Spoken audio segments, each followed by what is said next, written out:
Assalamualaikum warahmatullahi wabarakatuh. Alhamdulillah, kita memuji Tuhan kita Allah subhanahu wa ta'ala, Zat yang maha hidup, berdiri sendiri, Zat yang maha kuat, maha bijaksana, maha mengerjakan apapun yang dia inginkan, dan dia yang telah menciptakan semua yang di langit, semua yang di bumi, dan semua yang di kedalaman lautan, kelihatan atau tidak kelihatan oleh mata manusia. Dialah Zat yang esa, tidak berada dan tidak diperanakkan, dan memang la ilaha illallah, tidak ada Tuhan yang berhak disembah kecuali Dia. Dia yang telah menggantungkan segala nikmat yang Dia berikan kepada kita dengan kalimat Alhamdulillah. Maka sangat wajar kalau kita sering mengucapkan kalimat yang mulia ini. Juga yang kedua, kita panjatkan salawat dan taslim sebagai salam hormat kita kepada Nabi Muhammad SAW, satu-satunya guru, kiai, suri tauladan, manusia yang terbaik, pemimpin, para rasul dan juga anak Adam pada hari kiamat. Sebagaimana Allah dan malaikatnya telah memberikan salam kepada beliau, maka sangat wajar kita sebagai pengikut yang setia selalu mengatakan salawat dan taslim kepada Nabi SAW. Melanjutkan bahasan kitab kita Mahkota Pengantin, dan semoga Allah berkahi waktunya. Sekarang lanjutan di halaman 17, mencintai istri menopang ketaatan pada Allah subhanahu wa ta'ala. Tentu berbicara masalah cinta, cinta ini pasti akan muncul setelah ada interaksi, dan tidak ada cinta tanpa interaksi. Interaksi ini dalam arti kata bisa secara langsung dengan orangnya, atau mungkin interaksi dari perbuatan-perbuatan, perkataan-perkataan yang diucapkan sehingga kita bisa mencintai orang tersebut. Interaksi bisa saya katakan tadi terjadi dengan bertemu langsung atau tidak. Seperti misalnya kita mencintai Nabi Muhammad SAW.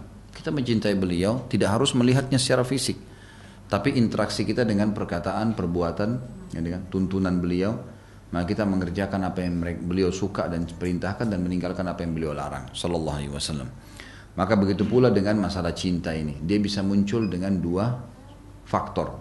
Yang pertama karena ya interaksi secara fisik, secara langsung, lihat, ketemu, ngobrol. Dan yang kedua adalah dari perkataan dan perbuatan yang menjadi panutan sehingga membuat kita mencintainya. Tentu yang sedang kita bahas kalau dalam masalah rumah tangga adalah mencintai yang pertama. Bagaimana memunculkan cinta kepada pasangan hidup kita dengan interaksi. Jadi memang di awal pernikahan, karena dalam Islam ada konsep ta'aruf. Kita tidak boleh pacaran, jalan berduaan, khalwat, ya, mengumbar syahwat kita dengan pegangan, ciuman dan seterusnya. Ini haram dalam agama. Yang boleh hanya setelah menikah. Dan sudah panjang lebar kita jelaskan pada pertemuan yang lalu tentang masalah efek orang berzina dan efek orang yang menikah. Dua istilah dalam agama kita, yang satu dilarang, yang satu diperintahkan. Bagaimana orang kalau berzina, keduanya pasti dimulai dengan ketakutan, kekhawatiran, diakhiri dengan penyesalan. Dan pada saat si perempuan hamil, keduanya malu, keluarganya malu, namanya rusak di masyarakat. Anak yang lahir tidak jelas statusnya, anak haram, nggak ada penisbatan nama, tidak ada warisan, dan tidak boleh jadi wali kalau anaknya perempuan. Kalau menikah dimulai dengan kegembiraan, ketenangan jiwa, kemudian akan diakhiri dengan ya, kenikmatan. Dalam ilmu medis pun diketahui kalau biologis dilakukan dengan cara tenang, jiwanya nyaman, tentram, maka akan maksimal, kualitas spermanya akan bagus, sel telurnya juga akan bagus, dibandingkan dengan orang yang penuh dengan stres, ketakutan, nanti ketahuan dan seterusnya. Ini beda. Maka ini juga berpengaruh pada kualitas anak nantinya, kualitas anak, gitu kan. Jadi orang nikah dengan ketenangan, ketentraman, gitu kan? Sementara juga kalau istrinya hamil, dia nggak malu, malah sebaliknya namanya harum, keluarganya juga senang, namanya harum di masyarakat, anak yang lahir jelas statusnya. Jadi di sini kita sudah bedakan antara masalah haram dan halal. Kita mencintai Bapak Ibu sekalian dalam Islam setelah interaksi yang halal. Ini penting digarisbawahi. Tidak ada kata cinta sebelum interaksi yang halal. Karena banyak orang mengatakan saya sebelum menikah dengan dia, kayak konsep kita di Indonesia, saya mesti cinta dulu, makanya harus jalan dulu sama-sama, harus ciuman dulu, harus pegangan dulu, harus ungkapin kata-kata sayang dulu baru menikah. Ini pemahaman yang salah. Interaksi sebelum akad nikah haram. Interaksi setelah akad nikah memunculkan cinta setelah nikah malah sunnah dan berpahala. Makanya subjudul kita adalah mencintai istri menopang ketaatan kepada Allah subhanahu wa ta'ala. Tentu makna ini adalah sebaliknya, mencintai juga suami adalah menopang ketaatan kepada Allah subhanahu wa ta'ala. Ya. Di sini mencintai pasangan, Bapak Ibu sekalian, hukumnya wajib, bukan pilihan. Kita kalau sudah akad nikah, cintain. Bagaimana caranya? Interaksi. Interaksi itu dengan cara melihat secara fisik, ngobrol, pengabdian, pengorbanan yang kita berikan. Maka akan muncul rasa cinta nantinya, gitu kan? Beda cinta dengan sayang. Kalau sayang bisa umum. Sayang itu misal bisa saja kita lampiaskan sayang pada makanan. Makanan misalnya ada, masih bagus terus dibuang. Sayangnya dibuang, muncul rasa prihatin dan kasihan. Itu namanya sayang. Tetapi kalau cinta berbeda, itu akan diikuti dengan pengorbanan yang besar. Pengorbanan yang besar. Jadi dia siap berkorban apapun demi untuk pasangannya. Nah, di dalam Islam kita harus paham, mencintai pasangan bagian dari hal kewajiban dalam rumah tangga. Memang kita mencintai mereka. Lampiaskan semuanya. Jangan tergoda dengan was-was syaitan yang hampir semua rumah tangga digoda dengan standar. Misal, jangan kamu terlalu cintai pasanganmu, karena nanti kalau berpisah bagaimana? Kalau mati bagaimana? Nanti kamu sakit hati dan seterusnya. Ini was-was syaitan, nggak ada. Tepatnya, tempatnya, tepat dan tempatnya melampiaskan cinta, kasih sayang, kebutuhan biologis, bermesraan setelah nikah. Silahkan. Bahkan Nabi SAW mengatakan dalam hadis yang sudah masyhur, yang sudah sering kita ulangi, fi bidi ahadikum sadaqah. Di kemaluan kalian ada pahala yang besar. Ya, kata para sahabat, ya Rasul, sahabat langsung faham. Ayati ahaduna ahlahu walahu fihi ajr. Wahai utusan Allah, kami datang menggauli istri kami, dapat kenikmatan, kami juga dapat pahala yang besar. Kata Nabi SAW, ara'aitum law wada'tumuhu fil haram alakumul wizr. Tidakkah kalian lihat kalau kalian letakkan kemaluan kalian pada yang haram, zina, kalian dapat dosa yang besar? Kata para sahabat, bala ya Rasulullah, benar wahai urusan Allah. Kata Nabi SAW, wa kadzalika fil halal. Begitu juga kalau orang letakkan pada yang halal. Ingat, setiap orang yang berumah tangga, Bapak Ibu sekalian, akan dibuat oleh syaitan jenuh. Kita harus melawannya. Melakukan biologi suami istri adalah perintah agama. Sampai Abdullah bin Umar radhiyallahu anhuma itu selalu menghidupkan suasana biologis dan kemesraan di rumah tangganya yang luar biasa. Di antaranya kalau bulan Ramadan, beliau habis buka puasa dengan beberapa butir kurma dan segelas air, beliau sholat berjamaah di Masjid Maghrib bersama Nabi SAW, pulang ke rumahnya langsung berhubungan biologis dengan istrinya.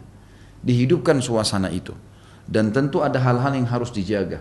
Nabi SAW sering menjaga bau mulutnya. Rasulullah SAW sangat pekah. Tidak pernah membiarkan ada bau sedikit pun dari mulutnya. Beliau selalu bersiwak. Bangun tidur, mau tidur, habis wudu, mau sholat, setelah sholat, mau masuk rumah. Kalau kita sekarang menggunakan siwak, mouthwash, makan permen, itu penting sekali. Sehingga pada saat interaksi dengan pasangan kita, jangan pernah ada celah bau yang tidak enak. Gitu kan? Saya pada saat pulang ke rumah, mungkin dari keluar seperti ini, kalau istri saya ingin mendekat, saya bahasakan, dan itu bukan aib. Jangan dekat dengan saya akan mandi, saya akan ganti pakaian saya. Dia bilang tidak apa-apa kak, saya bilang nggak bisa. Saya tidak mau membiarkan ada bau celah yang bisa pasangan saya merasa traumatis. Nggak boleh, harus dijaga karena sunnah Nabi begitu. Maka kita kumur-kumur, cuci badan, berapa menit sih mandi itu? 5 menit, 10 menit selesai, gitu kan? Ganti pakaian yang nyaman, kita juga akan nyaman berinteraksi dengan pasangan kita. Karena kalau sudah hidup suami istri, jarang orang tidak melakukan hubungan biologis karena akan ada interaksi, ciuman, pegangan dan semuanya adalah hal yang biasa. Wajar itu terjadi. Bau mulut, bau badan. Nabi SAW selalu meletakkan wangi-wangian dari rambut beliau. Sampai saking banyaknya itu biasa netes minyak wangi itu. Dari rambut Nabi SAW. Dan juga beliau meletakkan wangi-wangian serbuk yang wangi dari batang leher beliau sampai ke kaki beliau. Semua disuruh istrinya letakkan kecuali kemaluan beliau letakkan sendiri. Kita tahu dalam Islam ada disuruh cukur bulu kemaluan, disuruh cukur bulu ketiak. Ini semua tempat-tempat yang lembab yang berbahaya. Tidak boleh membiarkannya. Bau ketiak sering muncul walaupun kita pakai roll on yang bagus. Kalau bulu ketiak banyak terserap keringat di situ. Dan itu akan menyebabkan hal yang tidak nyaman. Bulu kemaluan akan menyebabkan ya bau-bau yang tidak sedap atau tertinggalnya sisa sperma atau yang lainnya yang malah bisa mengganggu ibadah. Semua dijaga dalam agama Islam. Giginya dijaga, bau badannya dijaga, bulu di badan dianjurkan untuk dipotong. Di ketiak, di kemaluan, bahkan laki-laki disunnahkan mencukur kumisnya. Sehingga memang tidak mengganggu pasangan dan seringkali orang kalau sakit flu dan segalanya tertampung namanya bulu maka akan tertampung sesuatu yang bisa diserap olehnya. Ini semua hal-hal yang mendasar harus dijadikan. Kemudian menggunakan pakaian-pakaian yang rapi, pakaian yang disuka oleh pasangan kita, ini semua adalah hal-hal yang dianjurkan. Dari interaksi seperti ini, kosakata yang diucapkan dengan santun, tatapan mata yang sayu, persiapan diri dengan mandi, dengan wangi sebelum interaksi dengan pasangan, akan menopang datangnya cinta. Itu akan muncul nanti, akan muncul. Dan ingat, tepis semua pernyataan syaitan yang mengatakan, jangan kau cintai pasanganmu sekarang, berlebihan nanti kamu sakit hati, nanti kamu begini. Insya Allah, kalau yang kita cari pasangan yang soleh dan soleha, tidak ada perlu dikhawatirkan. Ingat juga satu hal Bapak Ibu sekalian, menikah dalam Islam adalah ibadah, dan ibadah sifatnya abadi. Perhatikan, ya, menikah adalah ibadah dan ibadah sifatnya abadi. Sekali kita sholat sampai mati kita sholat, sekali kita puasa sampai mati kita puasa, sekali kita menikah sampai di surga tuh sama pasangan. Jangan pernah menikah dimulai dengan waswas syaitan, taruh cadangan sekian persen kalau saya cerai sama pasangan saya. Ini nggak boleh ada ini. Jangan menikah untuk cerai, nggak boleh. Karena cerai adalah perbuatan halal yang paling Allah benci dan merupakan target utama syaitan untuk memisahkan suami istri. Ini penting untuk menopang gitu kan. Tutup semua pintu-pintu yang merusak kita di luar sana, seperti pandangan mata, ya. Ini mata yang sering jelalatan sembarangan melihat, harus dikontrol, nggak boleh nggak, gitu kan. Jadi ini harus dikontrol, walaupun kita mengatakan oh tidak, cuma sebentar, oh cuma sekilas, enggak, harus dijaga. Orang yang bisa menjaga pandangannya dari hal-hal yang haram, ya, yang Allah haramkan, maka akan membuat dia lebih menikmati pasangannya. Hikmah kata ulama, wanita menggunakan tutup aurat yang rapat, termasuk masalah menggunakan ini kalau ada yang pakai cadar di antara akhwat kita, disebutkan oleh para ulama hikmahnya adalah akan membuat pasangannya tidak akan jenuh. Di luar dilihat tertutup, pada saat di rumah terbuka dan semuanya dengan wangi, dengan bersih, dengan rapi. Itu semua akan memopang rasa cinta yang luar biasa dalam rumah tangga kita, gitu kan. Ini hal-hal mendasar yang mesti kita ketahui. Ini yang bersifat fisikal, pemandangan. Yang bersifat pengorbanan, yang lain misal, kalau memang kita selama itu masih urusan dunia dan halal, masih bisa nikmatin. Nikmatin di sini misalnya kalau mau keluar sama-sama, luangkan waktu untuk bersama-sama, gak ada masalah.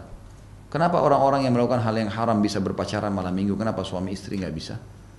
Mestinya suami istri bisa meluangkan waktu, makan bersama, berdua, duduk berdua, ngobrol berdua, hadir di pengajian. Anak-anak mungkin bisa di waktu tertentu dititipkan kepada orang tua. Kemudian diluangkan waktu untuk berdua. Bersama berdua adalah satu hal yang penting dalam agama. Maksudnya dalam masalah rumah tangga untuk menopang rasa cinta itu muncul, gitu kan? Karena cinta ini kalau sudah muncul, apalagi pada tempat yang benar, pasangan suami istri, maka akan terasa kenikmatan luar biasa dalam rumah tangga kita, gitu kan? Dan ada tadi hal-hal indikasi yang saya bilang harus dijauhi yang bisa merusaknya, seperti waswas syaitan, godaan untuk menaruh cadangan, jangan terlalu mencintai pasangan, nanti kalau cerai, nanti kalau begini, itu semua waswas syaitan yang harus dilawan. Kata beliau di sini penulis buku, mencintai istri atau suami tentunya menopang ketaatan pada Allah Subhanahu wa taala. Beliau berkata, mencintai istri dan sahaya wanita. Sahaya sudah saya jelaskan, adalah wanita yang boleh dinikahi tapi dari harta rampasan perang. Dari harta rampasan perang. Jadi kalau kaum muslimin menang melawan orang-orang kafir, lalu ada wanita-wanita yang ditawan dalam tawanan, itu namanya sahaya perang.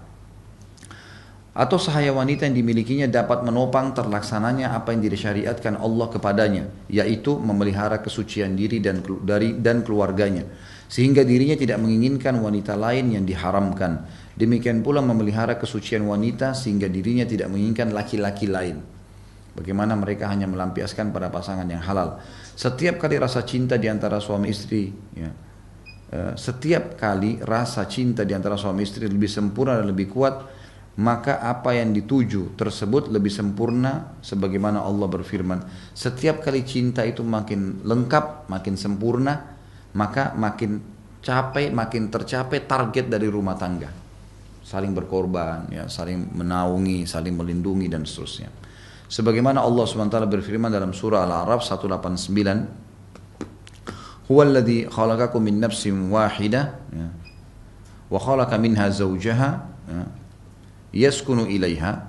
Dialah yang telah menciptakan kalian dari diri yang satu, dan daripadanya diciptakanlah istrinya, dan dia merasa senang kepadanya.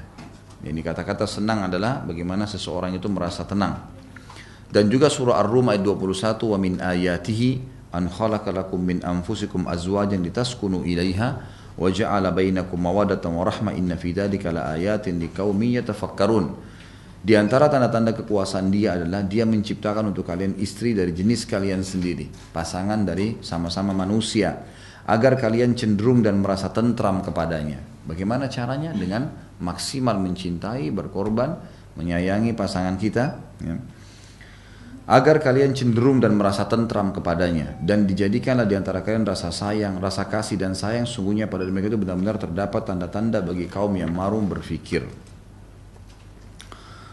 Dan dalam As-Sahih, ya, disebutkan dalam hadis sahih dari Nabi SAW, beliau pernah ditanya, siapakah orang yang paling engkau cintai? Beliau menjawab, Aisyah radhiyallahu anha, istrinya, ya, yang terkenal. Karena itu Masruq, salah satu ulama tabi'in, mengatakan, jika menuturkan dari Aisyah radhiyallahu anha telah menuturkan kepadaku As-Siddiqah binti As-Siddiq, kecintaan Rasulullah SAW dibebaskan dari tuduhan dari atas 7 langit. Jadi Masruq ini salah satu ulama tabi'in. Dia kalau meriwayatkan hadis dari Aisyah, dia mengatakan Aisyah, ya, As-Siddiqah, wanita yang paling terpercaya, binti Siddiq, anaknya As-Siddiq, Abu Bakar. Lalu dia tambahkan dalam periwayatan hadis kecintaan Rasulullah SAW, karena Rasulullah mencintai Aisyah radhiyallahu anha, yang dibebaskan dari tuduhan, karena pernah Aisyah radhiyallahu anha dituduh berzina oleh Abdullah bin Abi Salul, salah satu pimpinan munafikin.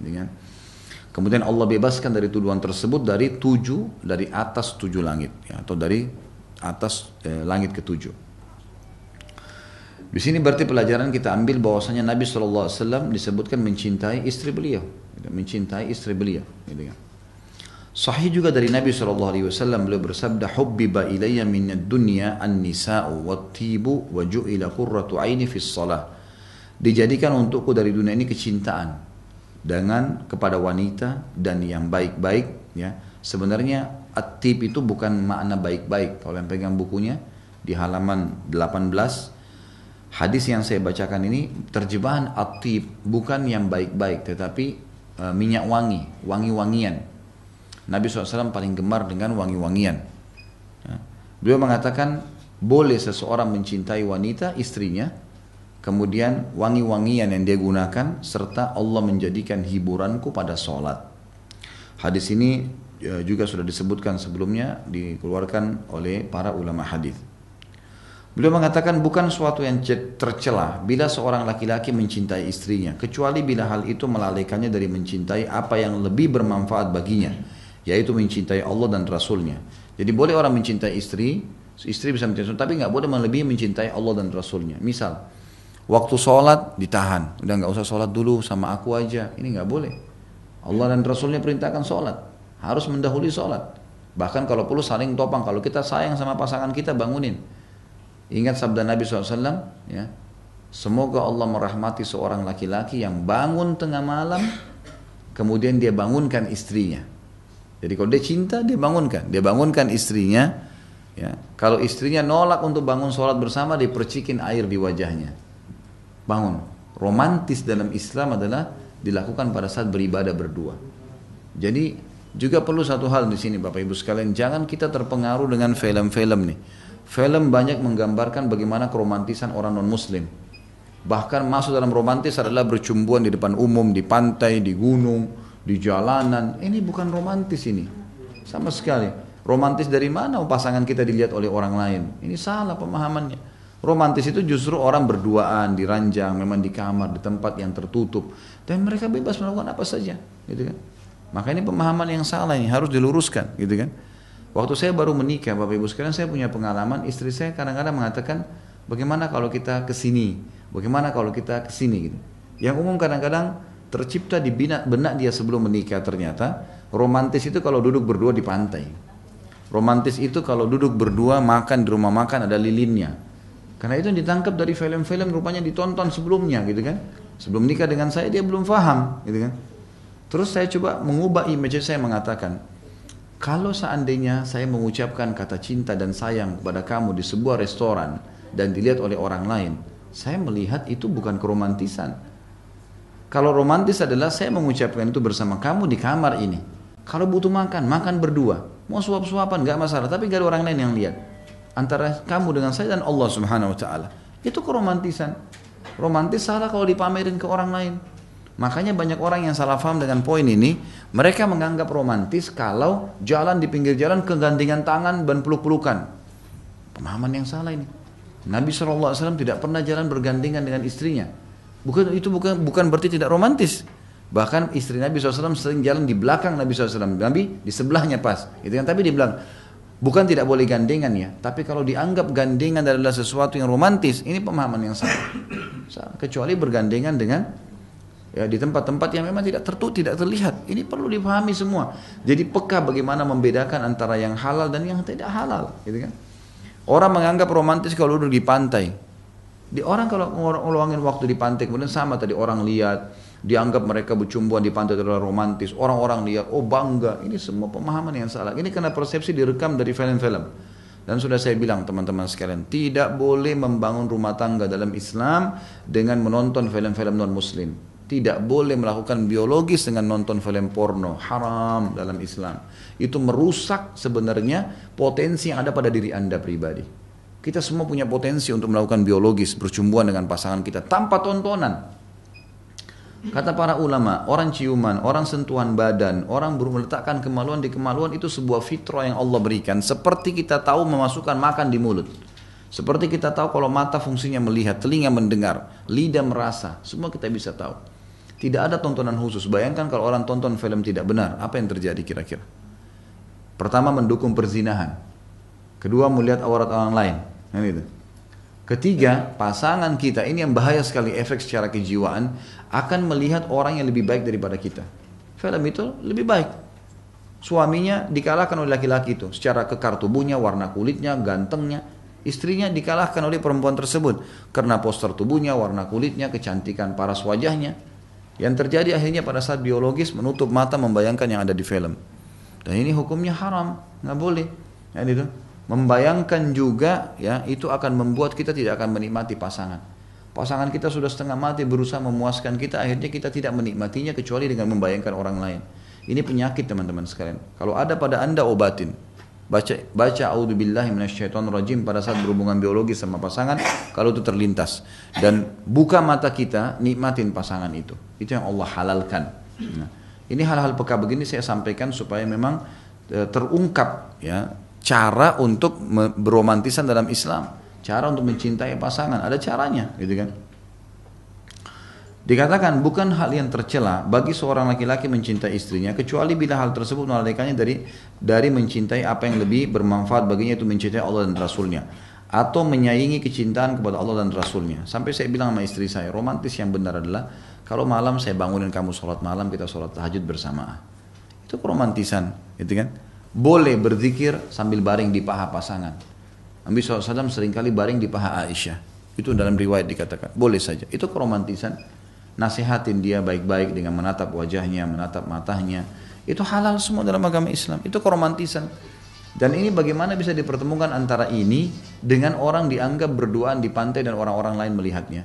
Gak bisa ketemu. Kalau kita hanya mau menikmati pantai, pergi jalan, melihat, mungkin. Tapi dengan bercumbuan di depan umum ini haram dalam agama, gitu kan? Ini harus difahami. Sebab setiap kecintaan yang menyaingi kecintaan Allah dan Rasulnya, di mana kecintaan tersebut melemahkan kecintaan kepada Allah dan Rasulnya, maka ini tercela, nggak boleh. Kan itu. Jadi kalau kita cinta, dukung pasangan. Ibu-ibu dukung suaminya kalau mau azan. Ini azan ya, mungkin habis azan, habis sholat, insya Allah kita berhubungan, kita ngobrol, kita makan. Itu tidak aib membahasakannya, gitu kan? Saya tunggu setelah sholat dan seterusnya, itu bukan bahasa-bahasa yang baik, santun, gitu kan? Dan boleh dalam agama Islam. Banyak orang subhanallah sama istrinya sama suaminya malu ungkapin kebutuhan-kebutuhan hatinya, ucap kata-kata yang baik, kata-kata cinta, tapi dia nggak malu kalau ungkapin sama teman-temannya, nggak malu kalau cerita hal-hal yang buruk biologis sama teman-temannya, apalagi sama pacar haram, gitu kan? Dan pasangannya tidak mau. Akhirnya hilang keromantisan. Lampiaskan sama mereka, ini tempatnya. Ungkapkan, tatap matanya, lihat, ya, sentuh dia. Ungkapan apa, beleh rambutnya, itu halal semua dalam Islam. Ya, ini bukan aib untuk diungkapkan karena memang ini diperintahkan dalam agama kita. Dan pada saat mau ibadah, dukung dia, jangan larang, gitu kan? Jangan larang. Ada banyak suami subhanallah larang istrinya pakai jilbab karena ingin berbangga di depan orang kalau istrinya dibilang cantik. Ini pemahaman dari mana ini? Istrinya dinikmatin oleh orang lain dianggap itu sebuah prestasi. Subhanallah. Salah ini. Anda sudah dikasih sama Allah, nikmatin sendiri. Kenapa harus dibagi-bagi sama orang? Nggak boleh memang dalam Islam. Makanya Nabi SAW mengeluarkan istilah dayuth. Ya. Dayuth adalah laki-laki yang membiarkan istrinya dinikmatin oleh laki-laki lain. Nggak boleh, haram ini. Biar cuma melihat, biar cuma ngobrol. Kecuali darurat, hal darurat itu pun ada sesuatu yang darurat. Ada orang yang minta tolong, tunjukkan jalan, ngobrol. Kita memang ada di situ mungkin. Atau kita mengambil alih. Alangkah santunnya juga suami istri menjaga perasaan satu sama yang lain. Kalau seandainya ada yang ngobrol, ibu-ibu ditanya sama seorang laki-laki, ada suaminya, maaf itu ada suami saya, silahkan ngobrol sama dia.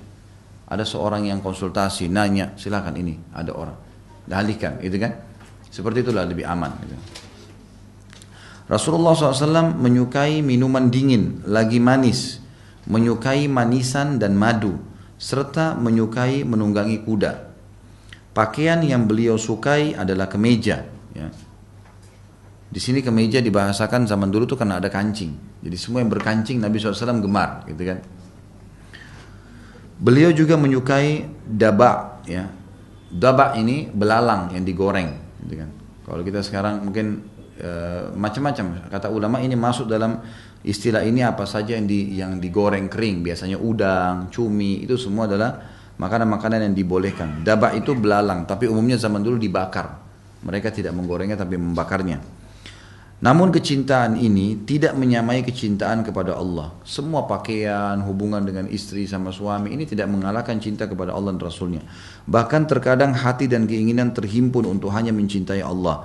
Ini adalah kecintaan bersifat alamiah yang mengiringi niat pelakunya dengan melakukan apa yang disukainya. Jadi ada sebuah hadis yang mulia, kata Nabi SAW, kalau seorang hamba dicintai oleh Allah karena dia berusaha mendekatkan diri dengan Allah, Allah akan menyuruh Jibril mencintainya dan menyuruh seluruh malaikat di langit mencintainya dan akan menanamkan rasa cinta di hati seluruh masyarakat, seluruh manusia di dunia, seluruh makhluk di dunia, termasuk hewan-hewan segala. Dan kalau Allah membenci seorang hamba, Allah menyuruh Jibril membencinya dan menyuruh malaikat semua membencinya dan ditanamkan kebencian baginya di muka bumi. Jadi kita yang penting adalah mencari cinta Allah Subhanahu Wa Taala. Semua yang berhubungan dengan cinta Allah cari itu, kejar itu. Jangan berhubungan dengan masalah urusan dunia. Kecintaan dunia ini kecil. Semua kalau di bawah ridha Allah Subhanahu Wa Taala kita terima. Ya. Jika ia meniatkannya agar kuat melaksanakan perintah Allah dan melakukan ketaatan padanya, maka ini adalah qurbah atau ibadah. Jika ia melakukan hal itu secara naluriah dan sekedar kecenderungan saja, maka ia tidak mendapatkan pahala dan tidak pula mendapatkan siksa, kendati pun ia luput mendapatkan derajat yang didapatkan oleh orang yang melakukannya untuk mendekatkan diri kepada Allah Subhanahu Wa Taala. Jadi beda sekali ya, orang mencintai istri karena perintah Allah, orang mencintai suami karena perintah Allah. Karena Allah menyuruh saya mencintai orang ini, pahala, ibadah, dengan orang hanya karena umum saja, karena masalah fisik, masalah ini, masalah itu. Dan nanti akan berbeda dari sisi hasil. Orang yang mencintai karena Allah, satu waktu pasangannya cacat, satu waktu pasangannya bangkrut, satu waktu pasangannya sakit, satu waktu berubah karena faktor umur. Tidak akan berubah, dia nggak akan berubah, tetap aja sama. Udah, karena dia cintanya karena Allah Subhanahu Wa Taala, tahu kalau ini pasangannya, Allah sudah kasih, gitu kan? Dia akan mencintai dan berkorban untuk apapun. Dan setiap pasangannya melakukan hal yang diperintahkan oleh Allah, dia akan mendukungnya karena cinta Allah di atas segalanya. Dia akan meninggalkan pasangannya pada saat pasangannya justru melanggar hukum Allah. Cinta yang lain tidak bisa. Pasangannya selingkuh misalnya, berbuat dosa, maksiat, mabuk, kedukun, macam-macam. Dinasihatin tidak mau dengar. Baik, pada saat dia mencintainya secara duniawi, sulit dia meninggalkannya. Ada orang sampai sakit hati, ada yang bunuh diri, ditinggalkan oleh pacarnya atau pasangannya. Ini karena cintanya bukan karena Allah. Orang kalau cinta karena Allah, dia bisa mengontrol. Dia akan terus melampiaskan segala macam yang dia boleh halal bagi pasangannya selama itu benar. Dan dia akan bisa meninggalkan pasangannya kalau melanggar hukum Allah SWT. Tidak ada berat bagi dia. Tidak ada masalahnya. Para sahabat Ridwanullahi alaihim pada saat mereka hijrah dari Mekah ke Madinah, mereka mencintai istri anaknya, tapi ada yang tidak mau ikut. Abdurrahman bin Auf istri anaknya nggak mau ikut, dia tinggalin sama dia. Dia bukan berarti karena istri anaknya tidak mau ikut, sudah hidup sama-sama istri dan anaknya. Tiap hari sama-sama Abdurrahman mencintai mereka. Tapi ditinggalkan karena harus hijrah ke Madinah. Gak bisa. Berangkat dengan baju di badan, semua hartanya diambil. Perhatikan bagaimana mereka bisa ya meninggalkan semua itu karena unsur cintanya kepada Allah Subhanahu wa taala. Jadi harus difahamin bagaimana kita melakukan asas kita adalah mencintai Allah Subhanahu wa taala. Kalau kita cintai pasangan karena Allah ada pahalanya, kalau kita cintai dia hanya karena masalah duniawi maka tidak ada pahalanya. Baik, kita sekarang masuk ke subbab lain adalah istri-istri Nabi SAW. Alangkah baiknya kalau seseorang Muslim mengetahui siapa saja pasangan hidup Nabi SAW. Ya. Di sini disebutkan istri-istri Nabi. Ada baiknya di sini kita menyebutkan istri-istri Nabi SAW. Yang pertama adalah istri pertama beliau Khadijah binti Khuwailid al-Qurashi. Ya. Al-Qurashi. Di sini ditulis Al-Qarshiyah, maksudnya Al-Qurashiyah ya. Al-Asadiyah radhiyallahu anha. Beliau menikahinya sebelum menjadi nabi pada saat umur 25 tahun dan pada saat itu Khadijah berumur 40 tahun. Beliau tidak menikah dengan selain Khadijah hingga meninggalnya Khadijah. Semua anak Nabi SAW berasal darinya kecuali Ibrahim. Khadijah lah yang telah membela kenabiannya, berjuang bersamanya dan mengorbankan diri dan hartanya. Allah bersama Jibril mengirimkan salam kepadanya. Ini adalah keistimewaan yang tidak pernah diperoleh wanita selainnya. Ia meninggal 3 tahun sebelum hijrah. Di sini ada beberapa poin. Khadijah adalah istri pertama Nabi SAW dan dia janda yang dinikahi oleh Nabi SAW. Dan ini berarti tidak aib menikah dengan janda. Gak ada aibnya dalam Islam. Kalau emang wanita itu baik, gak ada masalah. Gak ada urusannya sama sekali. Perintah agama, kalau disuruh pilih antara janda dan gadis, mendahulukan gadis. Perintah agama. Nabi SAW berkata kepada Abdurrahman ibn Auf radhiyallahu anhu, waktu Abdurrahman punya opsi antara janda sama gadis. Terus dia pilih janda. Lalu kata Nabi SAW, dua-duanya baik, gitu kan? Dia pilih janda. Maka kata Nabi SAW, kenapa kau tidak menikah dengan gadis? Maka dia akan bisa memulai hidup baru denganmu karena tidak punya pengalaman sebelumnya. Tapi kalau ada janda yang kita ingin nikahi dan ternyata memang dia orangnya baik, tidak ada opsi, artinya tidak ada gadis yang timpal imannya dengan dia, maka bukan aib. Nabi SAW menikahi Khadijah dan Khadijah jauh lebih tua dari beliau. Di sini bedanya jauh sekali, 15 tahun, 25 tahun Nabi SAW dan Khadijah 40 tahun.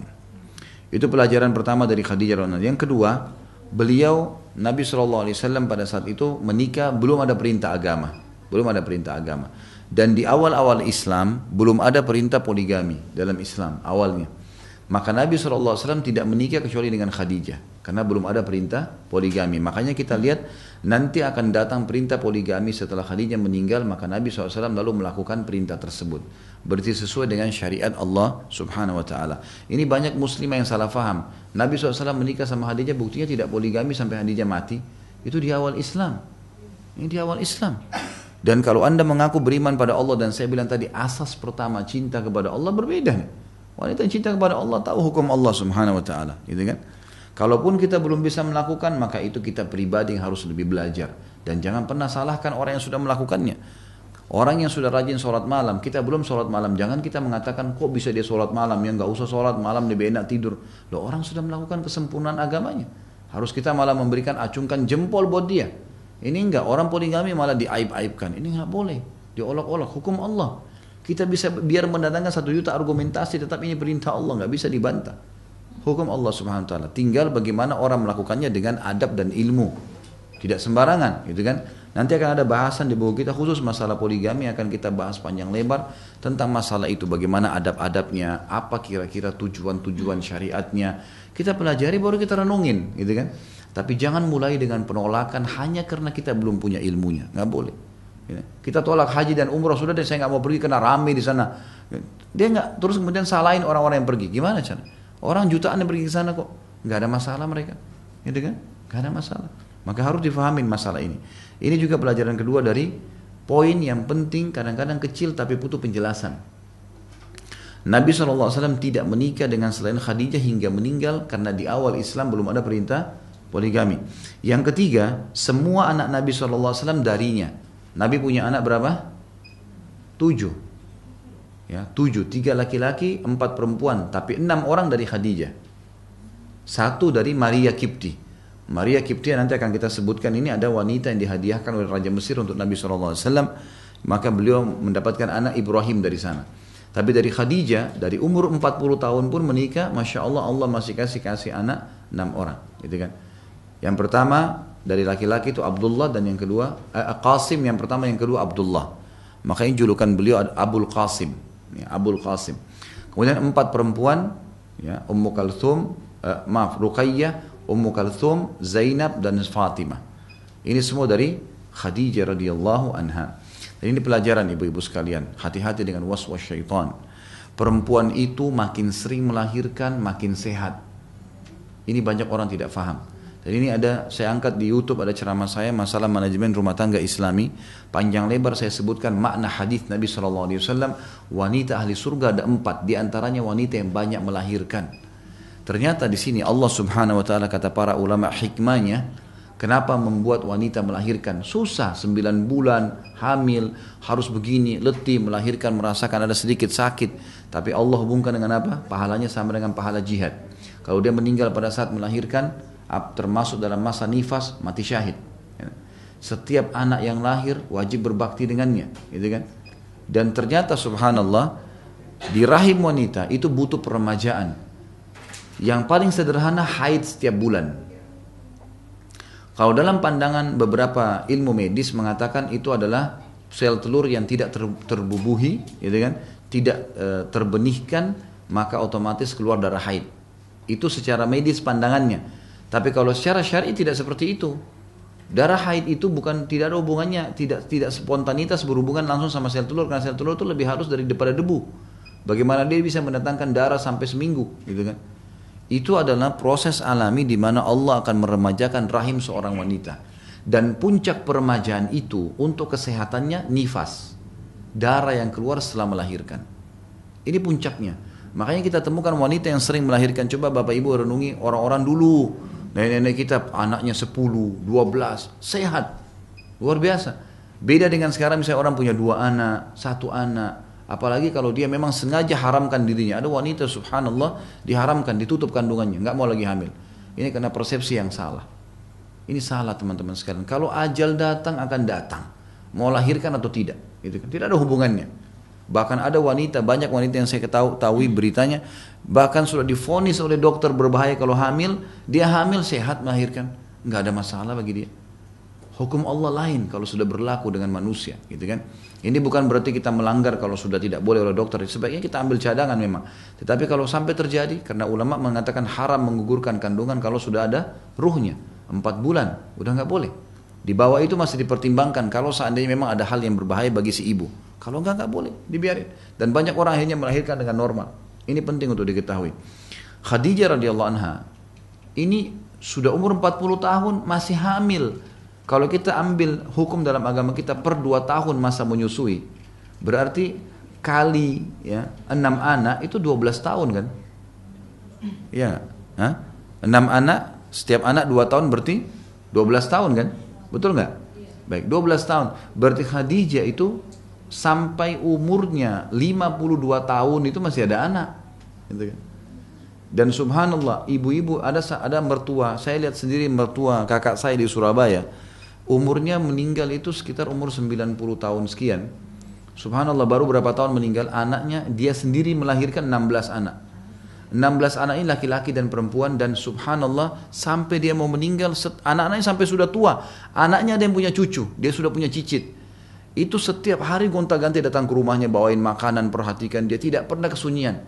Dari anak-anaknya yang belasan orang ini bolak-balik datang. Waktu di rumah sakit perhatiannya besar, luar biasa. Dan berapa banyak pahala dari 16 anak yang mendoakan dia.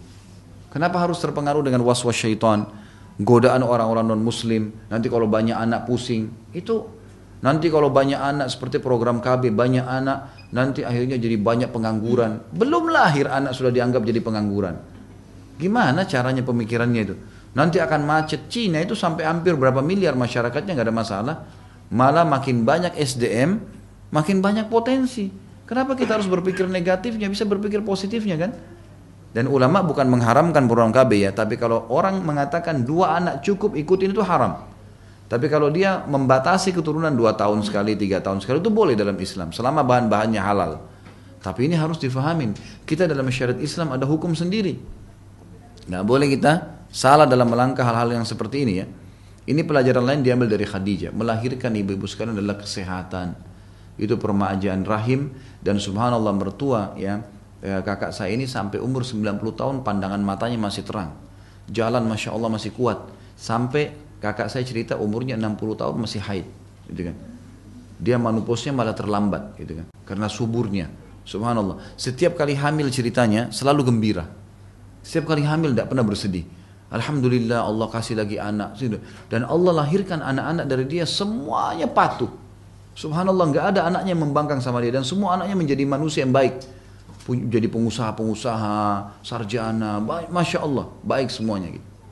Jadi ini termasuk dari belajar dari Khadijah radhiyallahu anha. Kemudian berjuang ya, membela Nabi SAW dan berjuang bersamanya. Ini diambil juga dari hadis tentang cemburunya Aisyah. Nanti akan kita jelaskan masalah bagaimana kecemburuan dalam Islam ini. Bapak Ibu sekalian, dalam rumah tangga hanya boleh kalau terjadi pelanggaran agama saja. Tidak boleh cemburu pada hal yang bukan pelanggaran agama. Ini perlu. Ada ibu-ibu cemburu sama anaknya, bapak-bapak cemburu sama anaknya. Begitu pulang rumah istrinya lagi sibuk sama anaknya. Kamu ini kalau anak diurus, kalau saya tidak diurus. Loh ini anakmu. Gimana caranya cemburu dengan anak? Nggak nyambung pakai akal sehat. Gimana caranya? Nanti kalau anak sudah tidur silahkan waktu buat anda. Karena itu anak menjadi aset amal jariyah buat kita. Ada ibu-ibu juga begitu. Begitu pulang anak-anaknya lagi main sama suaminya. Oh kalau anak-anak diperhatikan kalau saya enggak. Loh ini anak. Gimana sih? Ini bukan cemburu pada tempatnya nih. Ada orang cemburu pada orang tuanya. Mertuanya. Ini bukan tempat cemburu. Ibu-ibu harus tahu suaminya wajib bakti sama orang tuanya. Nggak bisa dihapus tuh status orang tua. Ibu-ibu juga suami harus tahu ibu-ibu ini punya orang tua. Walaupun dia nomor satu orang tuanya ada. Masa diputus? Silaturahim haram ini. Nggak boleh. Dia juga punya orang tua, nggak bisa kita hapus statusnya. Kita kalau nikah sama seseorang Bapak Ibu sekalian, kita juga menikah dengan keluarganya. Tanda kutip ya. Dia punya kakak, dia punya adik, dia punya paman, dia punya orang tua. Terus kita mau hapus pada saat kita meninggal, mau di-cut? Nggak mungkin. Gimana caranya? Ngertilah. Ada keluarganya datang senyum. Ini mertuanya datang cemberut. Mertuanya begitu telepon mau datang, buat jadwal keluar kota. Kenapa akhi dan ukhti? Kenapa? Sambut mereka, rahim. Rahim, gitu kan? Ada waktu lowong kita baru keluar sama-sama. Ini enggak. Saya pernah temukan ada orang suami sampai menceraikan istrinya. Gara-gara setiap kali ada keluarga suaminya datang pasti ditolak sama dia. Padahal tidak buat apa-apa nih. Cuma mampir ke Jakarta lagi liburan, mau mampir di rumah. Kata Nabi SAW, siapa yang beriman pada Allah di akhir, siapa yang beriman pada Allah dan hari akhir, dia harus menghormati tamunya. Tamu kerabat itu. Dalam riwayatnya dikatakan, kata Nabi SAW, tamu itu kalau datang membawa rahmat, rezeki, dan kalau pergi membawa dosa, menghapuskan dosa rumahnya. Kenapa kita nggak suka dengan tamu? Istri saya subhanallah datang keluarganya semua di rumah, nggak enak sama saya nggak enak. Saya nggak ada keberatan, silahkan datang, terbuka rumah. Nggak ada masalah buat saya, malah berkah rumah itu. Kenapa? Kita mau eksklusif. Gitu kan? Dan tidak mungkin kita mengkat keluarga kita dari kerabatnya. Jadi saya ingin sampaikan di sini masalah kecemburuan Bapak Ibu sekalian harus pada pelanggaran agama saja. Selain pelanggaran agama tidak boleh cemburu. Tidak boleh. Buang jauh-jauh tuh. Pasangan kita buat haram tegur dia, cemburu di situ. Tapi pasangan kita buat perintah agama, suami bakti sama ibunya, kenapa mau cemburu? Gitu kan? Istri memperhatikan saudaranya, ya, saudarinya diberikan bantuan, kenapa harus cemburu? Nggak, saling adil, berbagi, diskusikan, bicara baik-baik. Ini harus difahami. Jadi Khadijah radhiyallahu anha pernah ada sebuah hadis, Aisyah radhiyallahu anha cemburu dengan Khadijah ini. Dan ini kecemburuan perlu nanti saya jelaskan, ada beberapa riwayat hadis Nabi SAW yang menceritakan tentang cemburunya Aisyah, tapi perlu digarisbawahi. Cemburu Aisyah radhiyallahu anha yang salah Nabi tegur dan tidak boleh jadi hukum. Yang jadi hukum apa? Teguran Nabi SAW. Ini penting. Teguran Nabi SAW. Di antaranya hadis yang sahih, pernah Nabi SAW lagi duduk bersama Aisyah di siang hari, kemudian terdengarlah salam, ada orang memberikan salam wanita, 2 orang. Waktu Nabi SAW dengar suara tersebut, tiba-tiba Nabi loncat dengan semangat membuka pintu. Kayaknya suara ini nggak asing. Lalu Nabi SAW buka, ya, ternyata ada 2 wanita masuk, lalu kata Nabi SAW kepada Aisyah, Aisyah, hormatin tamu kita, layanin. Aisyah pun melayanin 2 tamu tersebut. Tapi adab dalam Islam, kita tidak perlu terlalu banyak bertanya pada tamu kenapa tujuannya datang, kenapa kesini, ini nggak ada. Kalau mereka ceritakan, ceritakan. Kalau enggak ya sudahlah, berarti dia cuma mau datang, kenalan, cukup. Dalam Islam adabnya begitu. Gitu kan? Ada makanan apa, hidangkan. Ya. Nggak usah kita mengatakan mau makan apa. Ada makanan apa, keluarin. Gitu kan? Keluarin udah. Itu namanya ikram, penghormatan. Yang ada di kulkas, yang ada di sini keluarkan. Nih silakan dipilih kalau mau makan apa. Itu adabnya begitu memang dalam Islam. Nabi Ibrahim alaihissalam kalau ada tamu tidak pernah bertanya mau makan apa, tujuannya apa, langsung silahkan diberikan makanan semuanya, makan semua. Kalau dia tidak sampaikan hajatnya berarti cuma datang mau kenalan, udah. Maka Aisyah radhiyallahu anha tidak bertanya siapa orang ini. Nabi suruh hormatin, dihormatin sama dia. Udah, kamu dari mana, asal dari mana, mau kemana, tujuannya apa datang ke sini. Ada perempuan curiga mau mungkin ganggu suaminya, macam-macam yang tidak masuk di akal. Gak perlu terlalu jauh. Jangan buka pintu-pintu syaitan, tutup semua pintu syaitan. Kita harus percaya pada pasangan kita, nggak boleh. Selesai perempuan tersebut pulang, 2 orang. Sebenarnya perempuan ini berumur dan sudah pulang. Lalu kata Aisyah, ya Rasulullah, siapa tadi perempuan itu? Kenapa kok anda hormatin sekali? Kata Nabi SAW, yang satu adiknya Khadijah. Yang tadi salam itu karena suaranya sangat mirip, ini adiknya Khadijah. Yang satu lagi, sahabat dekatnya Khadijah, sering mendatangi rumah kami dulu di Mekah. Waktu itu Aisyah belum paham, tiba-tiba cemburu. Ya Rasulullah, anda masih mengenang wanita Quraisy yang sudah keriput semua mukanya. Khadijah maksudnya, gitu kan? Dan sudah masuk ke dalam tanah, sudah mati.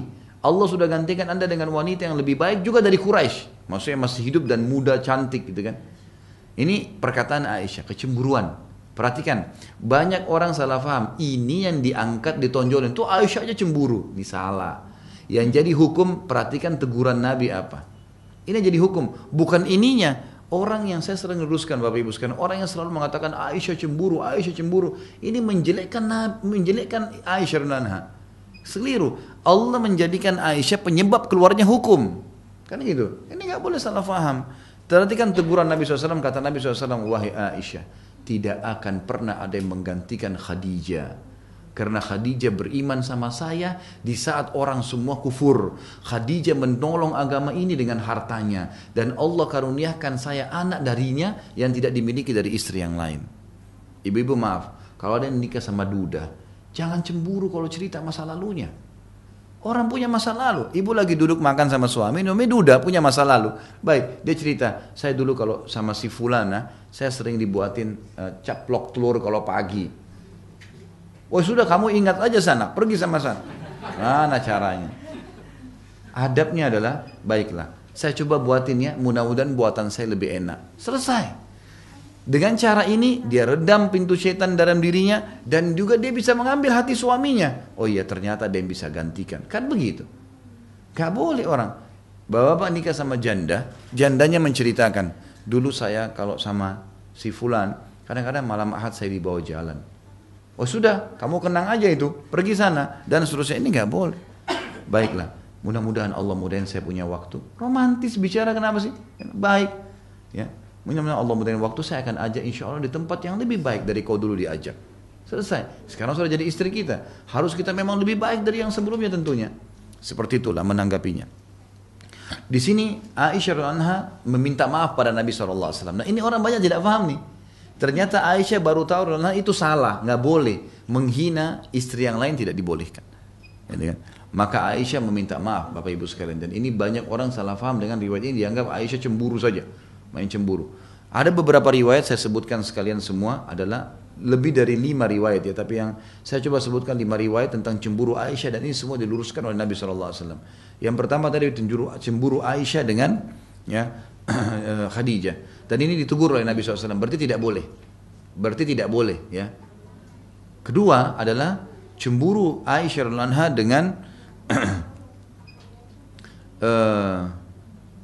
disebutkan dalam riwayat itu tentang malam pada saat Nabi SAW lagi sholat malam tepatnya di nisfu Sya'ban. Sebenarnya bukan karena malam nisfu Sya'bannya ya, tapi di sini Nabi SAW pernah pas Aisyah dapat giliran malam, istri yang Nabi nanti yang lainnya malam-malam tertentu, waktu Aisyah tertidur lelap, dia bangun tengah malam, Nabi SAW tidak ada di sebelahnya. Maka spontan Aisyah cemburu karena rumah istri-istri Nabi ada di sebelah-sebelah. Langsung Aisyah pakai baju ke rumah sebelah, ketukin. Ada Rasulullah, ada Rasulullah, ada Rasulullah. Semua diketukin satu-satu. Waktu dia ketuk satu-satu mereka bilang, tidak ada wahai Aisyah, ini malammu, tidak mungkin Rasulullah datang kepada kami. Rasulullah itu bukan pengkhianat, nggak mungkin. Malam kamu ya malam kamu. Maka Aisyah pun tergopoh-gopoh menuju ke masjid, melihat ternyata Nabi SAW lagi sholat tahajud, gitu kan? Karena rumah Nabi SAW tidak besar, beliau sholat di masjid, gitu kan? Waktu Nabi SAW salam, Aisyah lagi terengah-engah nafasnya. Kata Nabi SAW menghadap kepada Aisyah, wahai Aisyah, kau cemburu lagi? Ini malam sholat untuk tahajud, saya lagi sholat, gitu kan? Maka Aisyah meminta maaf, gitu kan? Nah ini pelajaran kalau ada di antara ibu-ibu yang poligami, ini tidak boleh cemburu dengan istri yang lain. Ini salah tempat, nggak boleh cemburu dengan mereka. Kecuali suami melanggar, tidak adil, melanggar hukum Allah, baru cemburu. Ini salah tempatnya kalau cemburu sembarangan nih. Nanti kamu di sana buang waktu lebih banyak, nanti kamu makan sama-sama, nanti kamu begini. Tidak ada, dilahirkan masalah, terbuka pintu syaitan. Nggak boleh. Enggak boleh, ini penting untuk diambil pelajaran. Ini riwayat sering disalahgunakan, disalahfahami. Yang ketiga adalah cemburu Aisyah radhiyallahu anha dengan Sofia. Sofia istri Nabi SAW, nanti akan ada juga namanya di sini, dari turunan Yahudi, gitu kan? Yang memiliki kecantikan mirip dengan Aisyah. Jadi Nabi SAW kalau sering dari rumahnya Sofia datang ke rumah Aisyah, Aisyah merasa cemburu. Pernah satu kali Aisyah mengatakan, ya Rasulullah, Anda ini kok suka sekali sama wanita yang kerdil itu? Karena rupanya Aisyah dengan Sofia sama-sama postur tubuhnya pendek, gitu kan? Tapi memiliki kecantikan, maka dia merasa saingannya, gitu kan? Dan Nabi SAW kadang-kadang kalau datang, sering kali kalau beliau datang ke rumah istri yang lain, beliau menceritakan tentang masalah. Kalau ditanya, ya Rasulullah Anda dari mana? Saya dari rumah fulan. Bahkan Nabi mengatakan, oh tadi saya dihidangkan makan ini, maka saya tidak makannya sekarang. Itu bukan aib. Nabi sudah kenyang, Nabi bilang tadi saya sudah dihidangkan makan ini. Aib, bukan aib, jujur itu. Kadang-kadang istri cemburu nih, oh kalau sana kamu makan sama saya tidak mau makan. Orang sudah kenyang, ya udah hidangkan minum aja selesai. Kenapa harus ribut gitu kan? Ini enggak, seperti itulah kehidupan syaitan masuk. Maka Aisyah pernah berkata, ya Rasulullah cukup Anda dari wanita kerdil itu, gitu kan? Apa yang terjadi? Kata Nabi SAW, wahai Aisyah, kau telah mengucapkan kalimat kalau ditaruh di air lautan rusak semua tuh air lautan. Artinya berat sekali dosamu. Maka Aisyah meminta maaf dan tidak pernah terulang lagi nih. Ini orang banyak lupa nih. Bahkan banyak kadang-kadang di antara ustadz angkat itu istri Nabi cemburu. Nah tapi nggak dijelasin cemburunya ini karena apa, dan hukum adalah teguran Nabi SAW bukan cemburunya Aisyah. Hanya Aisyah dianggap buruk radhiyallahu anha. Padahal Allah SWT menjadikan beliau penyebab keluarnya hukum. Makanya banyak rumah tangga tidak harmonis karena salah paham dengan ini nih. Boleh cemburu buta sembarangan. Tidak boleh saudaraku. Tidak boleh saudariku. Haram dalam agama. Gak boleh cemburu. Bahkan kalau ada orang poligami, dia harus bisa membangun ukhuwah di antara mereka. Harusnya dia tidak cemburu dengan saudarinya. Dia mengajaknya keluar sama-sama jalan. Poligami yang sukses seperti itu memang. Ukhuwah terjalin. Suaminya pergi kerja, dia sama-sama. Suami pergi jihad, mereka sama-sama. Saling bantu-membantu, kunjungin, saling masak, gitu kan. Dan seterusnya, saling berbagi kepada saudarinya. Karena perintah agama itu. Cintanya untuk Allah melampaui kecintaan dunianya. Riwayat yang keempat adalah cemburu Aisyah radhiyallahu anha dengan Ummu Salamah.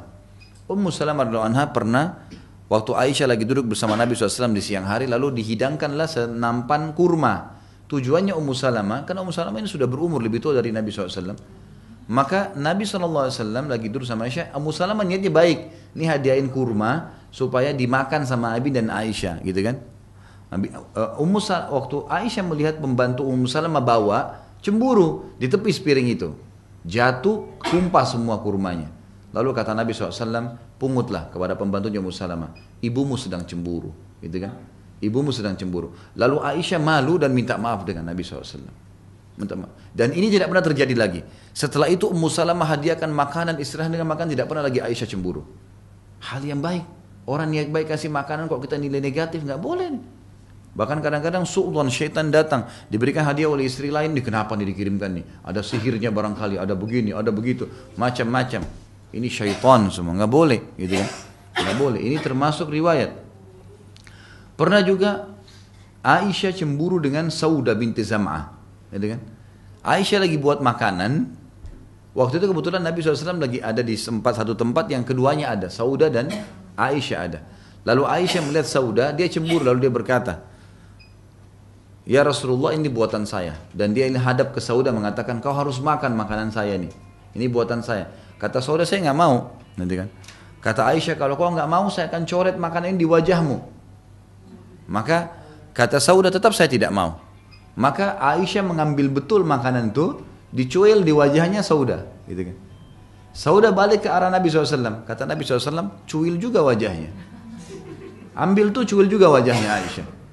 Maksudnya apa? Kalau kalian mau bertengkar, ya bertengkar sekalian deh. Ada apa kok bertengkar gara-gara makanan? Kenapa kau Aisyah maksakan Saudah makan makananmu? Kenapa kau Saudah juga harus menolak? Kan tidak ada urusannya. Silakan makan, iya ambil sedikit, makan. Nyenangin orang, nyenangin saudara muslim kan pahala. Apalagi ini sama-sama satu rumah tangga, gimana? Maka pada saat mereka saling coret wajah, akhirnya mereka malu sendiri. Nabi SAW ketawain aja, diketawain. Dalam diketawain Nabi SAW. Nabi tertawa, terbahak-bahak sampai akhirnya Umar bin Khattab lewat. Mereka begitu mendengar suara Umar, Aisyah sama Saudah ketakutan, gitu kan. Lalu Nabi SAW tambah tertawa, gitu kan. Kata Nabi SAW, kenapa kalian takut? Mereka bilang Umar bin Khattab, ini bahaya orang ini, gitu kan. Bisa lebih keras, gitu kan. Maka seperti itulah bagaimana Nabi SAW menanggapi mereka. Dan ada banyak riwayat-riwayat Bapak Ibu sekalian yang menyebutkan tentang masalah kecemburuan Aisyah, tapi jangan salah faham. Itu penyebab hukum, yang diambil hukum adalah keteguran Nabi. Orang yang faham ini, pada saat dia poligami dia akan tenang. Suami istri akan tenang, karena tidak ada kecemburuan pada pasangannya itu. Ini pada saat orang melakukannya. Orang tidak melakukannya juga tentu dia harus mengontrol tadi, cemburu nggak boleh sama mertua, nggak boleh sama ipar, nggak boleh sama anak. Ya, ini harus difahamin. Sama juga dengan suami pada saat telepon, ada urusan kerja, istrinya nggak boleh cemburu, urusan kerjaan. Istrinya lagi telepon orang tuanya, baik diberikan kesempatan. Mengalah lah, toleransi dengan masalah duniawi itu nggak ada masalah. Kalau pelanggaran agama silakan marah, hak anda marah di situ. Telepon-teleponan sama yang lawan jenis yang tidak halal nggak boleh, haram dalam agama. Apalagi kalau sudah bicara hal yang buruk, apalagi kalau sampai janjian, oh ini bahaya sekali. Tidak sholat, mukul, tidak jalani kewajiban, nah ini tidak ada toleransi. Ini pelajaran besar yang diambil dari kisah Khadijah yang membela kenabiannya, berjuang bersamanya, gitu kan. Kemudian dikatakan dan mengorbankan diri dan hartanya. Selanjutnya Allah bersama Jibril mengirimkan salam kepada Khadijah. Ini juga disebutkan dalam riwayat Bukhari, bahwasanya Nabi SAW pada saat kedatangan Jibril, maka Jibril berkata, hai Muhammad, akan datang sebentar lagi Khadijah kepadamu. Sebentar lagi akan datang nih, masuk ke dalam ruanganmu ini, sampaikan salam Allah dan salamku padanya. Dan ini sebuah fadilah di sini dikatakan tidak dimiliki oleh istri Nabi yang lain. Belum pernah ada istri Nabi SAW yang lain yang pernah Allah dan Jibril memberikan salam. Ini bukan hal yang biasa, hal yang luar biasa. Ini yang dimaksud dengan itu. Ini adalah keistimewaan yang tidak dimiliki atau dimiliki oleh wanita lain, dan ia meninggal 3 tahun sebelum hijrah.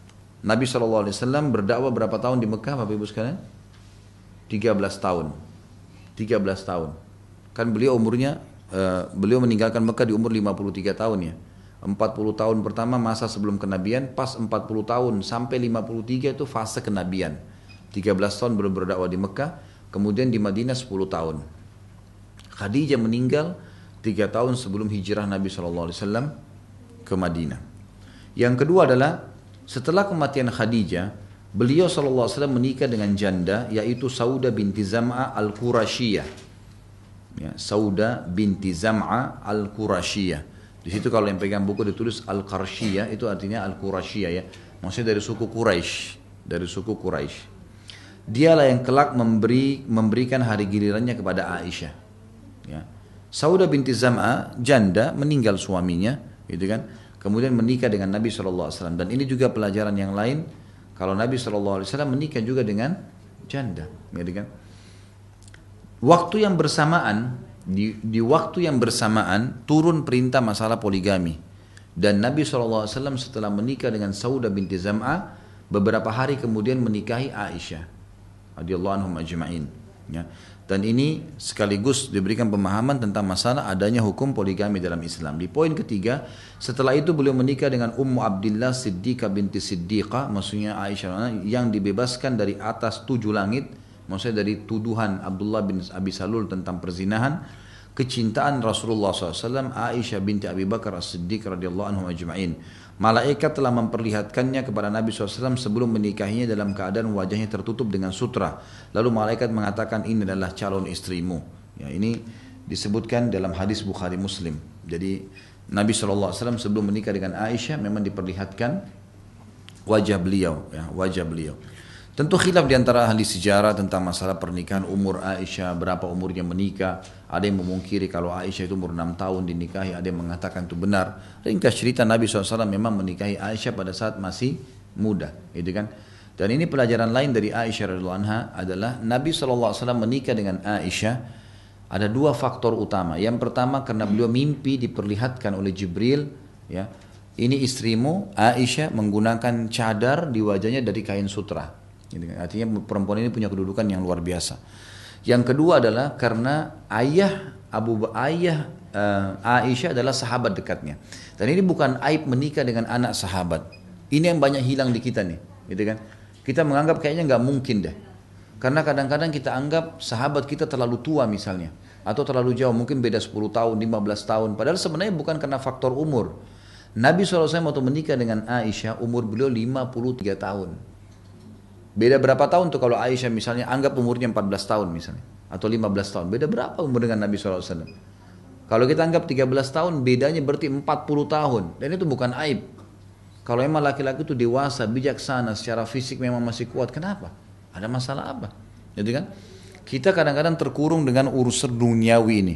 Oh ini orang tua, oh ini anak-anak, oh ini begini, oh itu begitu. Itu bukan patokannya. Masalahnya dia beriman atau tidak. Saya kasih contoh misalnya, Umar bin Khattab sangat paham tentang hukum ini, Bapak Ibu sekalian. Ada dua hal yang saya ingin titik beratkan. Yang pertama, tidak aib menawarkan diri atau anak kepada orang yang saleh atau saleha. Yang kedua, tidak aib kalau ada faktor perbedaan umur. Saya datangkan contohnya. Umar radhiyallahu anhu waktu Hafsah bercerai dengan suaminya, maka Umar gelisah dengan keadaannya. Ini gimana nih Hafsah nih? Maka Umar bin Khattab mendatangi sahabat Nabi. Ada banyak sahabat Nabi yang sebaya dengan Hafsah. Hafsah masih muda, sebaya dengan Aisyah, gitu kan? Maka yang didatangin oleh Umar adalah Utsman bin Affan. Waktu itu Utsman sudah punya anak. Didatangin, wahai Utsman, Hafsah layak jadi istri, nikahi. Perintah masalah poligami sudah turun, nikahi ini anak. Utsman mengatakan, maaf Umar, saya lagi tidak ada hajat, gitu kan? Sekarang saya belum mau menikah. Umar keluar dari rumah Utsman cari siapa orang yang saleh nih. Nggak dicari bujang-bujang tuh. Didatangin Abu Bakar sudah nikah.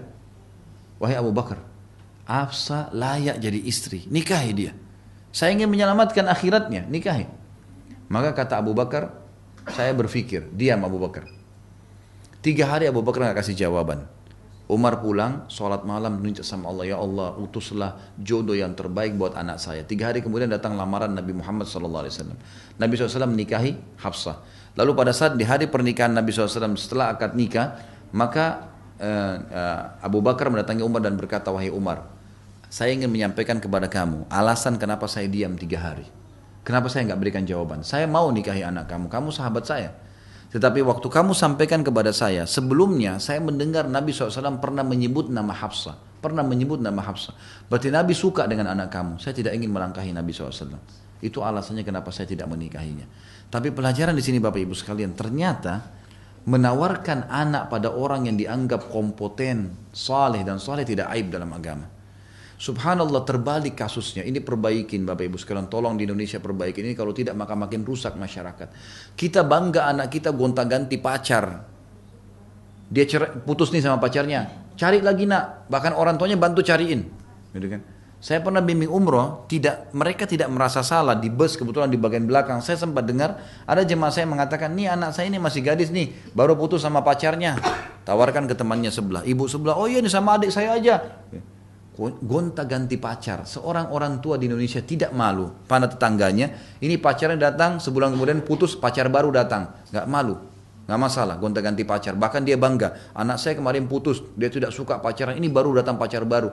10 orang pun, 20 orang laki-laki janjian keluar malam minggu bawa anaknya, gonta-ganti kayak barang dagangan, tidak malu. Tapi kalau dia nikahkan anaknya muda, aib. Subhanallah, ini terbalik fitrahnya nih.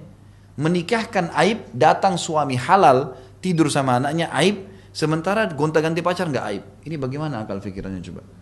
Bagaimana bisa dikatakan seorang muslim nih? Nggak mungkin gitu kan?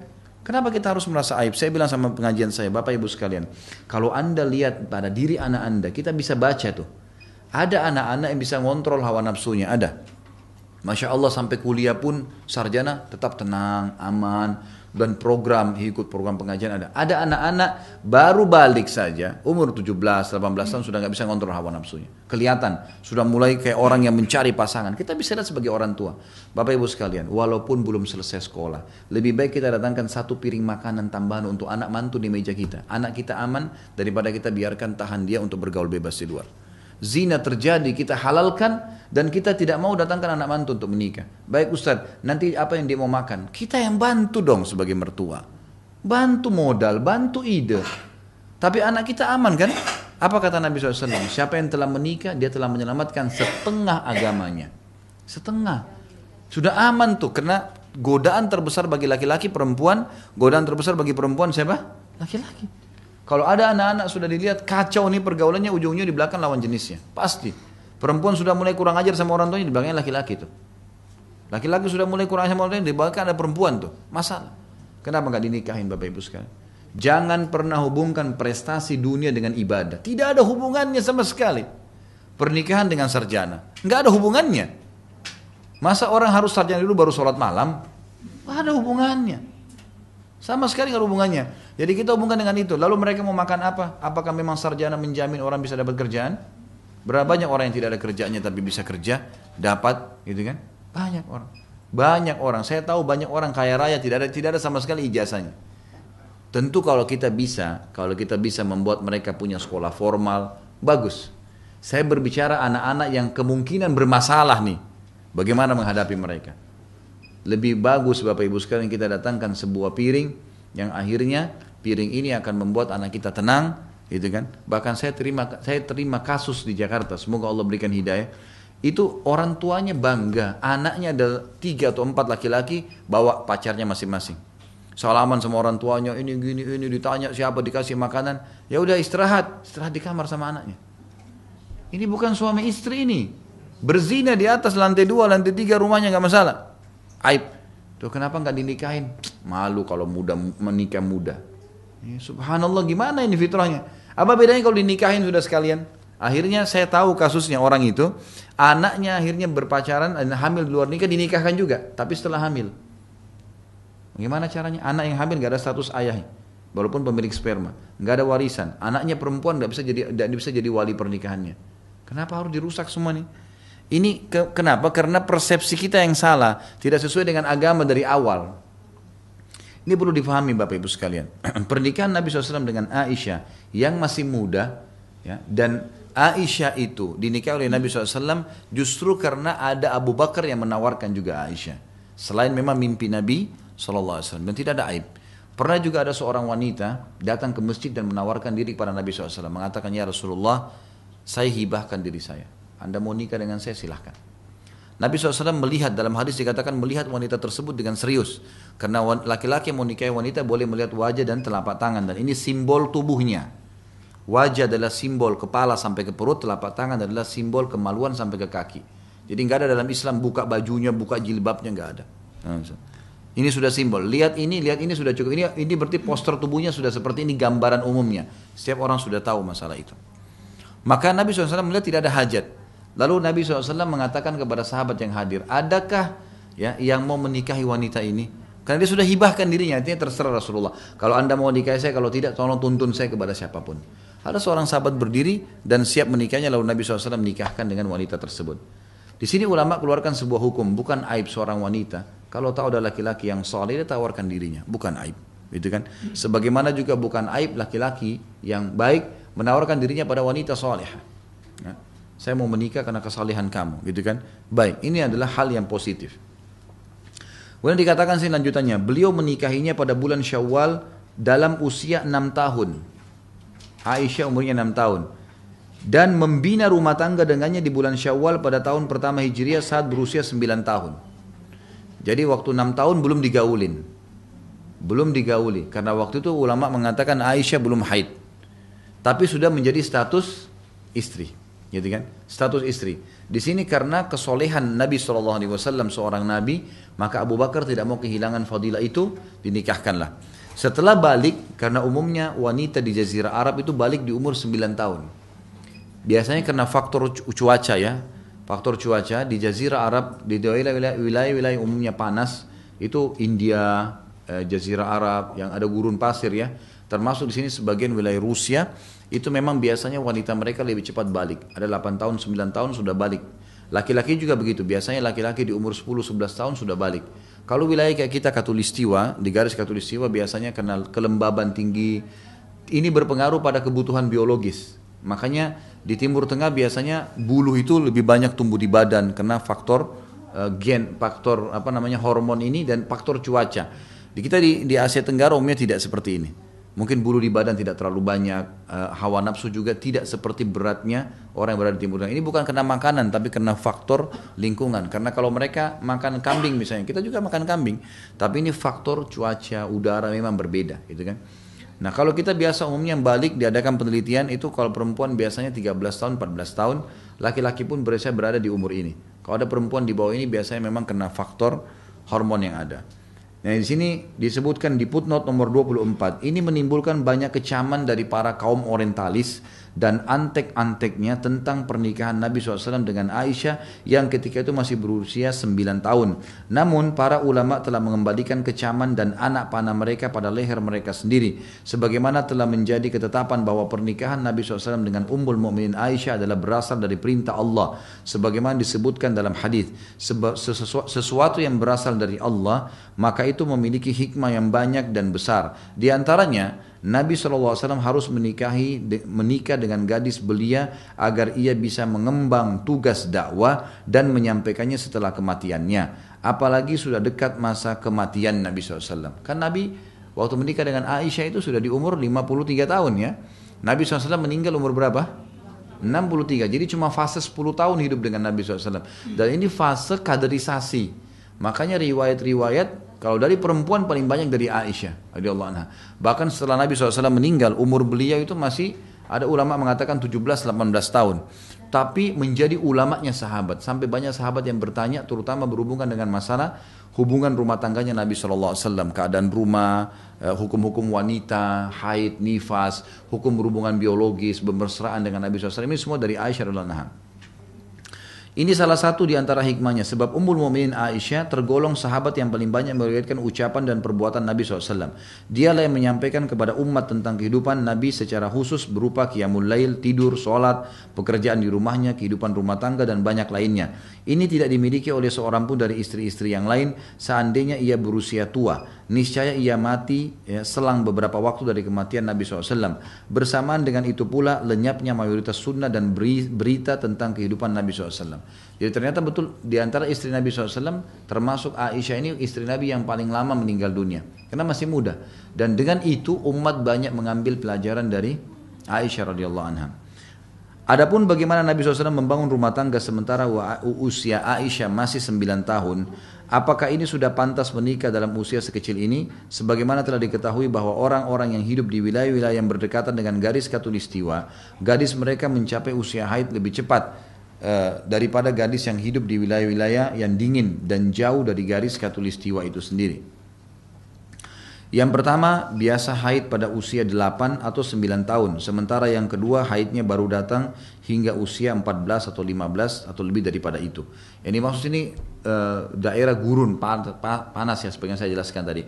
Bukan tolak ukur garis khatulistiwanya sebenarnya, karena khatulistiwa lebih dekat kepada kita, gitu kan, lebih dekat kepada Indonesia. Tapi kita lihat ternyata Indonesia sebenarnya baliknya lebih telat, seperti umumnya di wilayah-wilayah yang ada musim dinginnya.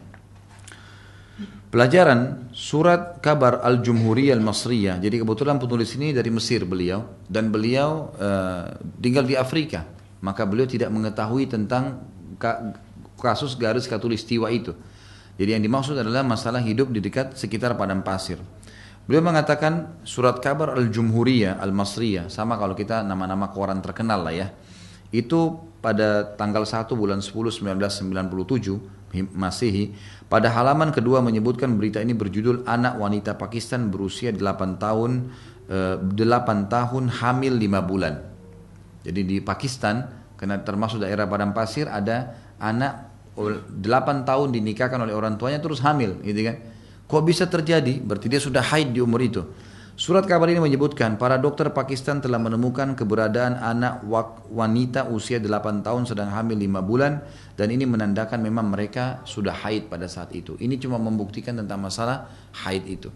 Bahkan di salah satu negara Arab, kalau saya tidak salah di Emirat Arab itu, ada seorang wanita umurnya 18 tahun punya cucu. Ya, ya, ini fakta, nggak usah dibayangkan. Gitu. Terutama ibu-ibu, karena biasanya kalau saya bicara masalah cerai, dibayangkan dirinya cerai, nikah dibayangkan nikah. Jangan pakai perasaan. Ini fakta yang terjadi. Jadi wanita ini ternyata menikah, dinikahi oleh dinikahkan orang tuanya dengan salah satu kerabatnya yang juga masih muda. Anak wanita ini ternyata haid di umur 9 tahun, gitu kan? Dan kelihatan anak ini postur tubuhnya beda, sudah seperti anak yang 18 tahun, 19 tahun, sudah sangat besar postur tubuhnya dan kelihatan anak ini sangat dewasa oleh orang tuanya dinikahkan sama sepupunya sendiri, ya kan? Sepupunya juga sekitar 18 tahun kalau nggak salah umurnya, menikah dengan anak ini. 1 tahun kemudian di umur 10 tahun ternyata hamil, gitu kan? Dan melahirkan anak. Anak pertamanya perempuan. Anak pertamanya perempuan, si perempuan ini. Ternyata anak perempuannya dia sama dengan dia, sama dengan ibunya. Di umur 9 tahun haid juga. Postur tubuhnya juga besar oleh ibunya. Ibunya ini sekarang umur 18 tahun dinikahkan anaknya. Jadi umur pada saat anaknya menikah 9 tahun, 1 tahun kemudian punya anak. Jadi si ibu ini punya cucu di umur 18 tahun. Itu ada kejadian. Tapi yang kita sedang titik beratkan masalah adanya haid di umur itu. Ya. Bukan kita bicara tentang faktor masalah pernikahan tadi. Dikatakan beliau tidak menikah. Ini kita lanjutkan bahasan tentang istri Nabi SAW yang ketiga, Aisyah radhiyallahu anha. Beliau Nabi Muhammad SAW tidak menikah dengan satu gadis pun selainnya dan wahyu tidak pernah turun pada beliau saat berada di selimut wanita selainnya. Maksudnya pada saat berada di rumah wanita lain tidak pernah wahyu turun. Tapi kalau di rumah Aisyah wahyu sering turun, gitu kan? Ini menandakan memang ada hukum tersendiri yang Allah inginkan pernikahan Nabi SAW dengan Aisyah. Aisyah adalah wanita yang paling dicintainya dan pembebasannya turun dari langit ketujuh. Sudah tahu masalah ini ya? Jadi pernah waktu Nabi SAW pulang dari perang Bani Mustalik namanya. Perang ada satu suku namanya Mustalik. Itu Nabi SAW pulang ternyata waktu pasukan lagi istirahat, gitu kan.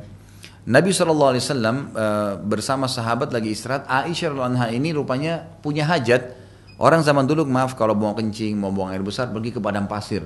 Kan ini istirahat tengah padang pasir ya.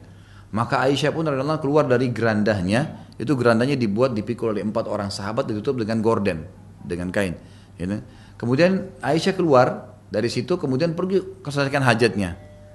Waktu dia kembali, pasukan sudah jalan. Sahabat ini pikir Aisyah ada di dalam. Karena 4 orang yang pikul, jadi tidak terasa bebannya. Karena Aisyah juga badannya kecil, gitu kan. Maka pada saat Aisyah kembali di situ, ternyata pasukan sudah jalan.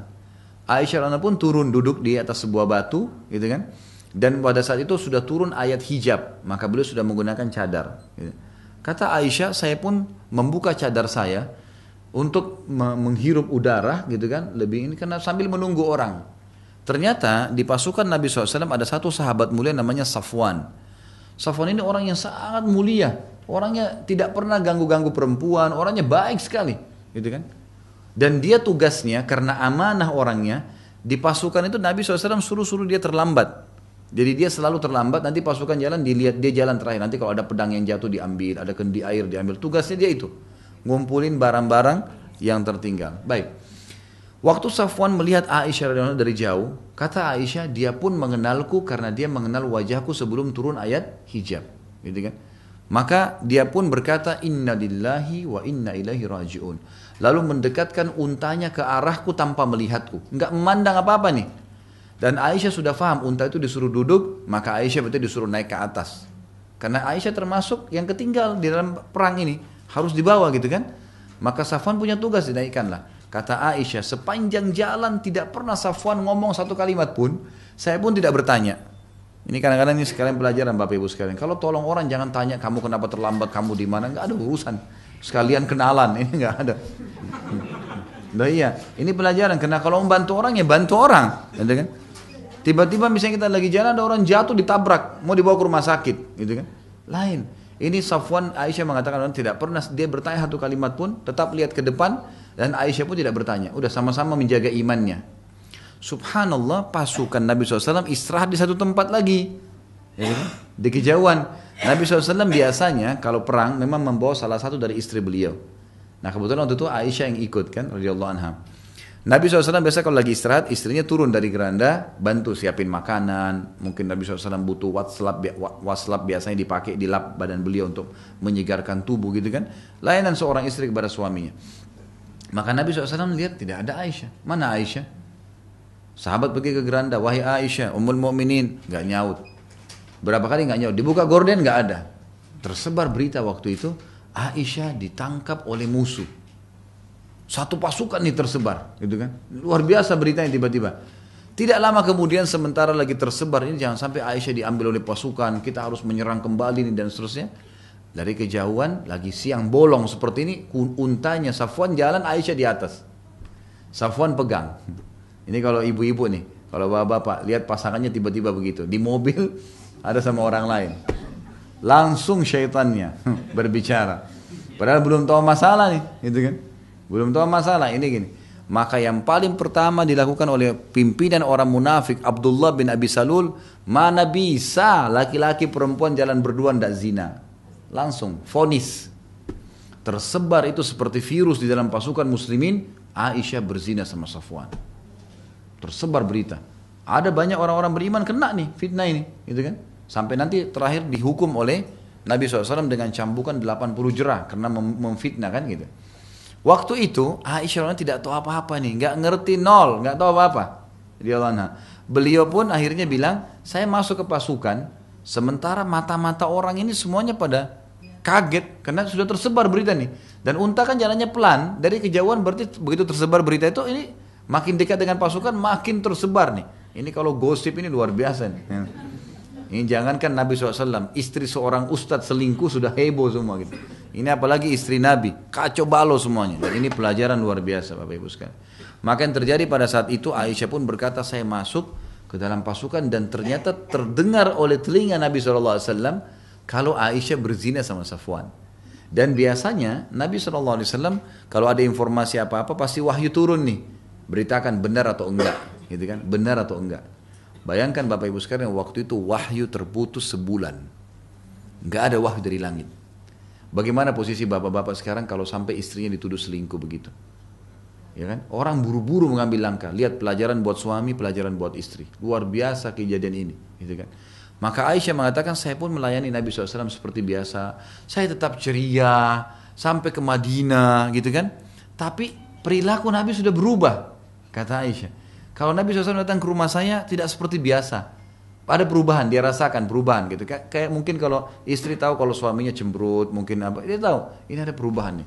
Lalu Aisyah dengan adabnya apa? Perhatikan ibu-ibu. Kalau ibu-ibu kadang-kadang lihat suaminya berubah langsung. Kenapa kok berubah? Ada wanita lain ini macam-macam.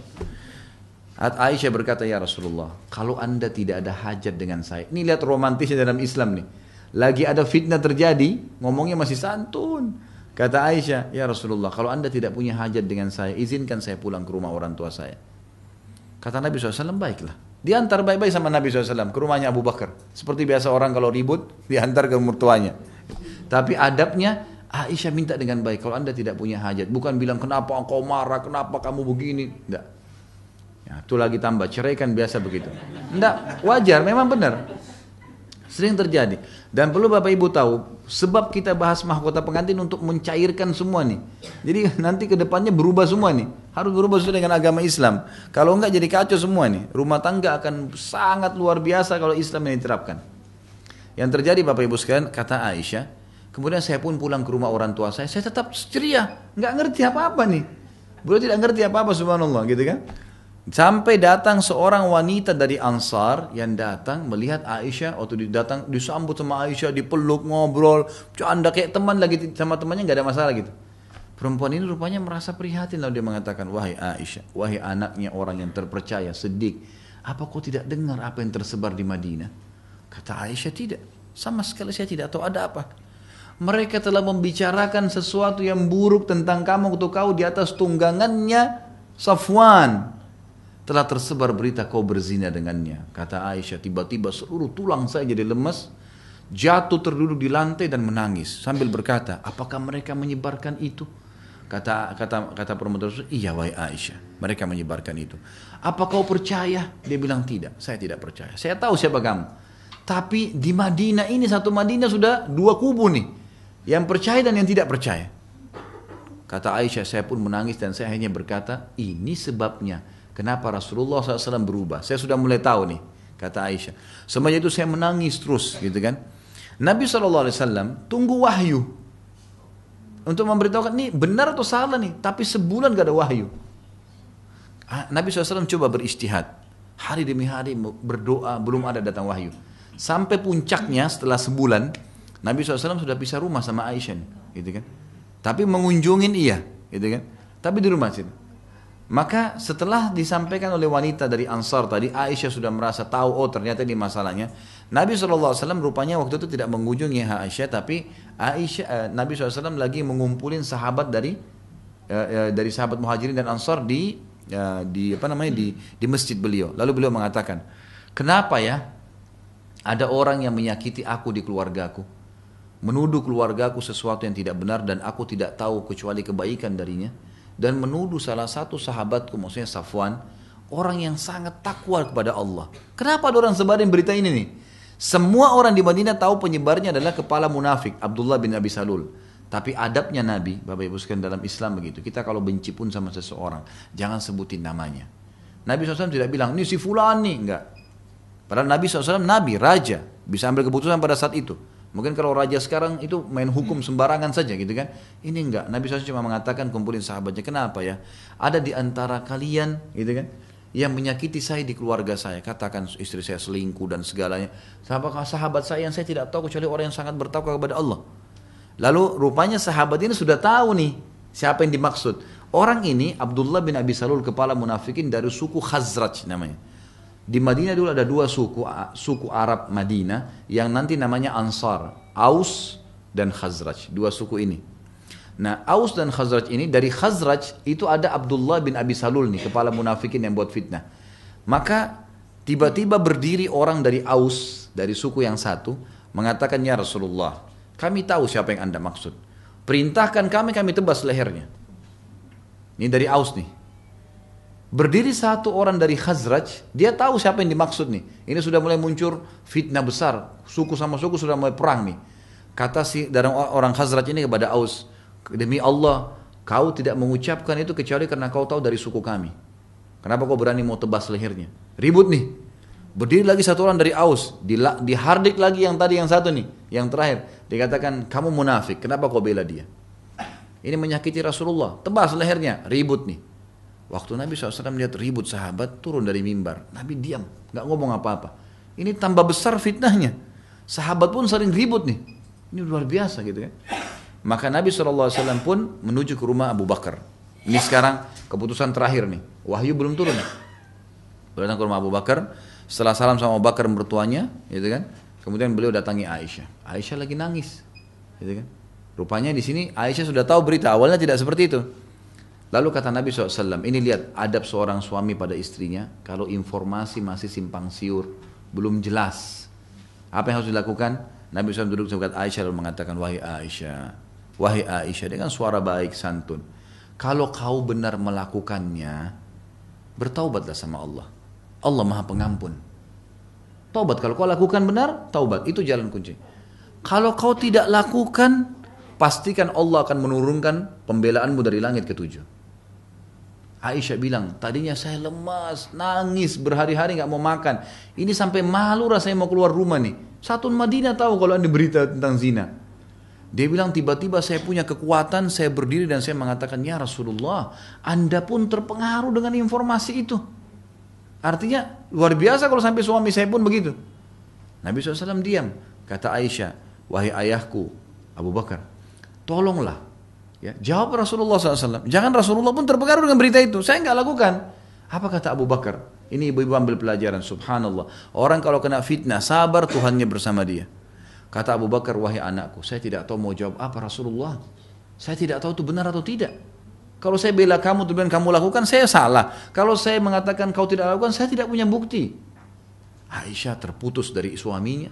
Madinah sudah fitnah, suaminya sekarang juga Nabi SAW diam. Abu Bakar pun ayahnya tidak mau bela. Dia balik ke ibunya, wahai ibuku, jawablah Rasulullah SAW.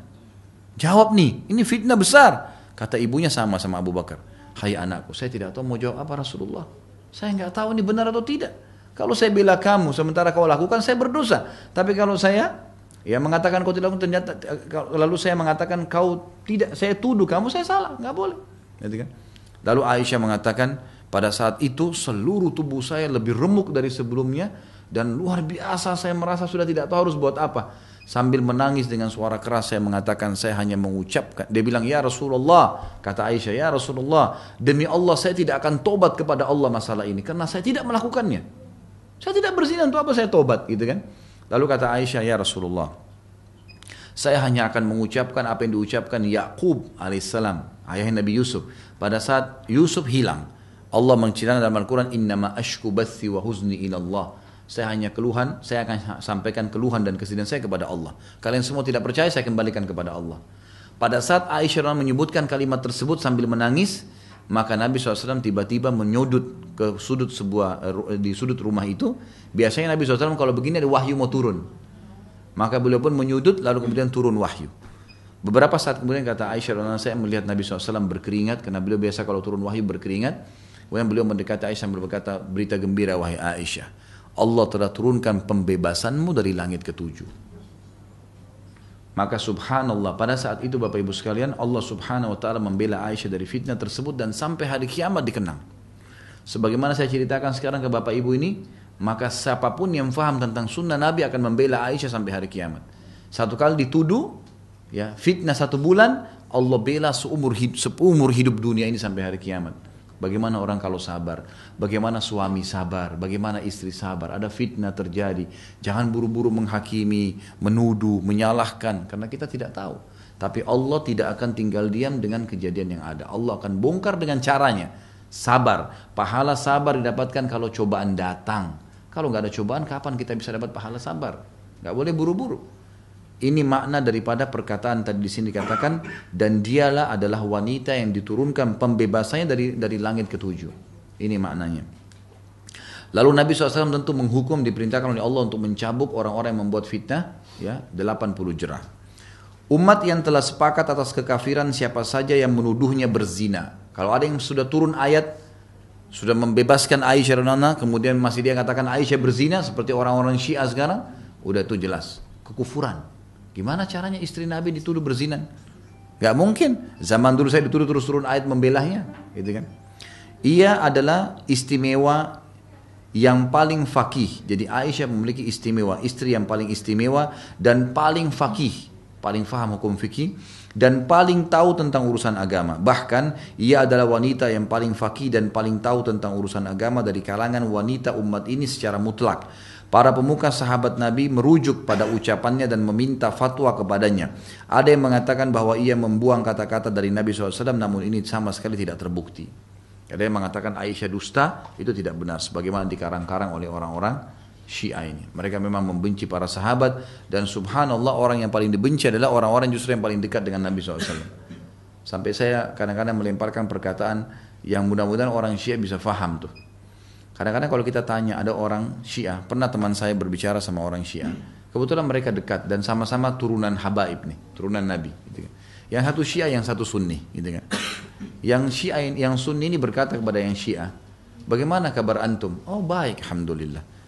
Bagaimana istri antum? Oh istri ana masya Allah sempurna, baik, suka layanin, tidak pernah bantah, baik. Mertua antum bagaimana? Baik, alhamdulillah, mertua tidak pernah bebani apa-apa. Kalau ada saya kasih, kalau enggak dia tidak apa-apa. Langsung si Sunni bilang, kalau begitu kamu lebih baik daripada Rasulullah SAW ya. Kamu lebih baik daripada kakek kita nih.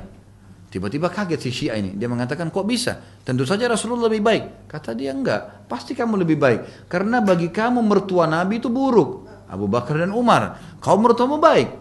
Berarti kamu lebih baik daripada Nabi karena istrimu lebih baik. Aisyah kamu kafirkan. Kamu katakan berzina. Berarti kau lebih baik dari Nabi. Diam si Syiah ini. Bagaimana orang bisa mencaci maki Nabi SAW? Ya kan gitu. Saya saja kalau dihina mertua saya pasti marah. Nggak mungkin. Berarti salah pilih orang dong. Gak mungkin kan gitu. Jadi ini semua pemahaman yang keliru radhiyallahu anha terhadap Aisyah radhiyallahu anha. Ini perlu diketahui. Baik, ini istri Nabi SAW sampai Aisyah, dan kita akan lanjutkan insya Allah dengan istri Nabi SAW yang lain karena melihat waktu tentunya. Saya akan coba baca beberapa pertanyaan sebelum azan asar ya. Dalam acara akad nikah sebelumnya ada khutbah nikah. Sebaiknya siapa yang memberikan khutbah nikah? Apakah orang tua pengantin atau ustadz atau penghulu? Siapa saja di antara muslimin yang bisa dipercaya, yang punya hukum, punya pemahaman agama, silahkan, boleh saja menyampaikan wasiat-wasiat dan nasihat ini. Mau tanya Ustaz, bagaimana poligami yang menurut syariat dan bagaimana poligami yang asal-asalan dan tidak menuruti sunnah dan menuruti sunnah Nabi, dan pendapat dia hanya berpegang kepada sunnah Rasul saja. Dosakah laki-laki seperti ini karena di dalam poligaminya hanya mendatangkan kemudaratan dan sedikit maslahatnya, karena yang kedua juga tidak solehah. Bolehkah seorang istri melakukan khulu karena sudah nggak tahan dengan poligami yang tanpa ilmu itu? Tentu saja nggak boleh ini ya. Nggak boleh dan berkata si suami akan dosa. Pernikahan dia yang kedua sah, tetapi kalau dia tidak menjalankan hak dan kewajiban, masalah membagi waktu adil dalam nafkah dan seterusnya, ini berarti dia berdosa dengan itu. Masalah dia si istri bolehkah mengajukan khulu, gitu kan? Ini dilihat keadaannya. Kalau suami ahli maksiat boleh. Tapi ingat, khulu itu artinya menarik haknya suami. Kalau wanita sudah mengajukan khulu ke pengadilan, khusus di Indonesia masih berpegang pada mazhab Syafi'iyah. Kalau jumhur ulama tidak ada seperti ini. Khulu adalah seorang wanita mendatangi pengadilan dan mengatakan kepada hakim, saya dikhianati oleh suami saya, buktinya 1, 2, 3, 4, 5. Nggak jalankan kewajiban, memukul, mabuk dan seterusnya, gitu kan? Disebutkanlah masalah itu. Nah nanti si hakim akan mengirim surat kepada si suami, mengundang, dan suami disuruh, ini loh alasan istrimu minta cerai, dijawab sama dia. Datangkan bukti-bukti. Nanti dari 2, 3 kali, 4, 5 kali pertemuan, nanti hakim akan ambil kesimpulan siapa yang salah, siapa yang benar. Kalau si istri yang salah, cuman asalnya sudah tidak suka sama suaminya, atau memang tidak ada alasan syar'i, atau memang juga dia sudah dijanjikan oleh laki-laki yang lain, atau, gitu kan, maka si hakim akan mengeluarkan surat namanya tolak bayin sugra. Perceraian bayin, tapi sugra, kecil. Apa itu cerai bayin? Ada 2 dalam Islam ya, ada cerai raj'i, ada bayin. Raj'i itu yang masih bisa kembali, rujuk ya. Jadi ini cerai 1, cerai 2. Kalau suami bilang saya ceraikan 1, saya ceraikan 2, ini masih bisa rujuk.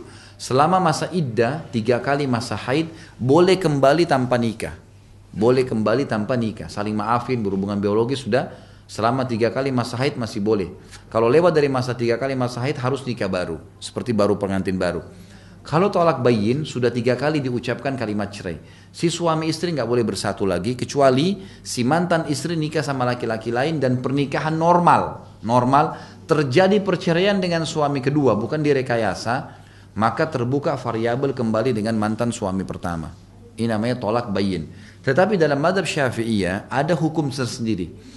Khusus bagi perempuan yang mau khulu, mengajukan perceraian di pengadilan, dan hakim mengambil kesimpulan dari keluhan-keluhan yang satu sama yang lain ini, ternyata si perempuan yang salah, maka hakim akan keluarkan tolak bayin sugra, sebenarnya sama dengan tolak raj'i, gitu kan? Dia masih boleh kembali. Tapi kalau ternyata si suami yang zalim, memang dia suka mukul, ada fakta-fakta, tidak memberikan nafkah, ahli maksiat, maka akan dikeluarkan tolak bayin kubra, perceraian bayin yang tidak akan kembali lagi.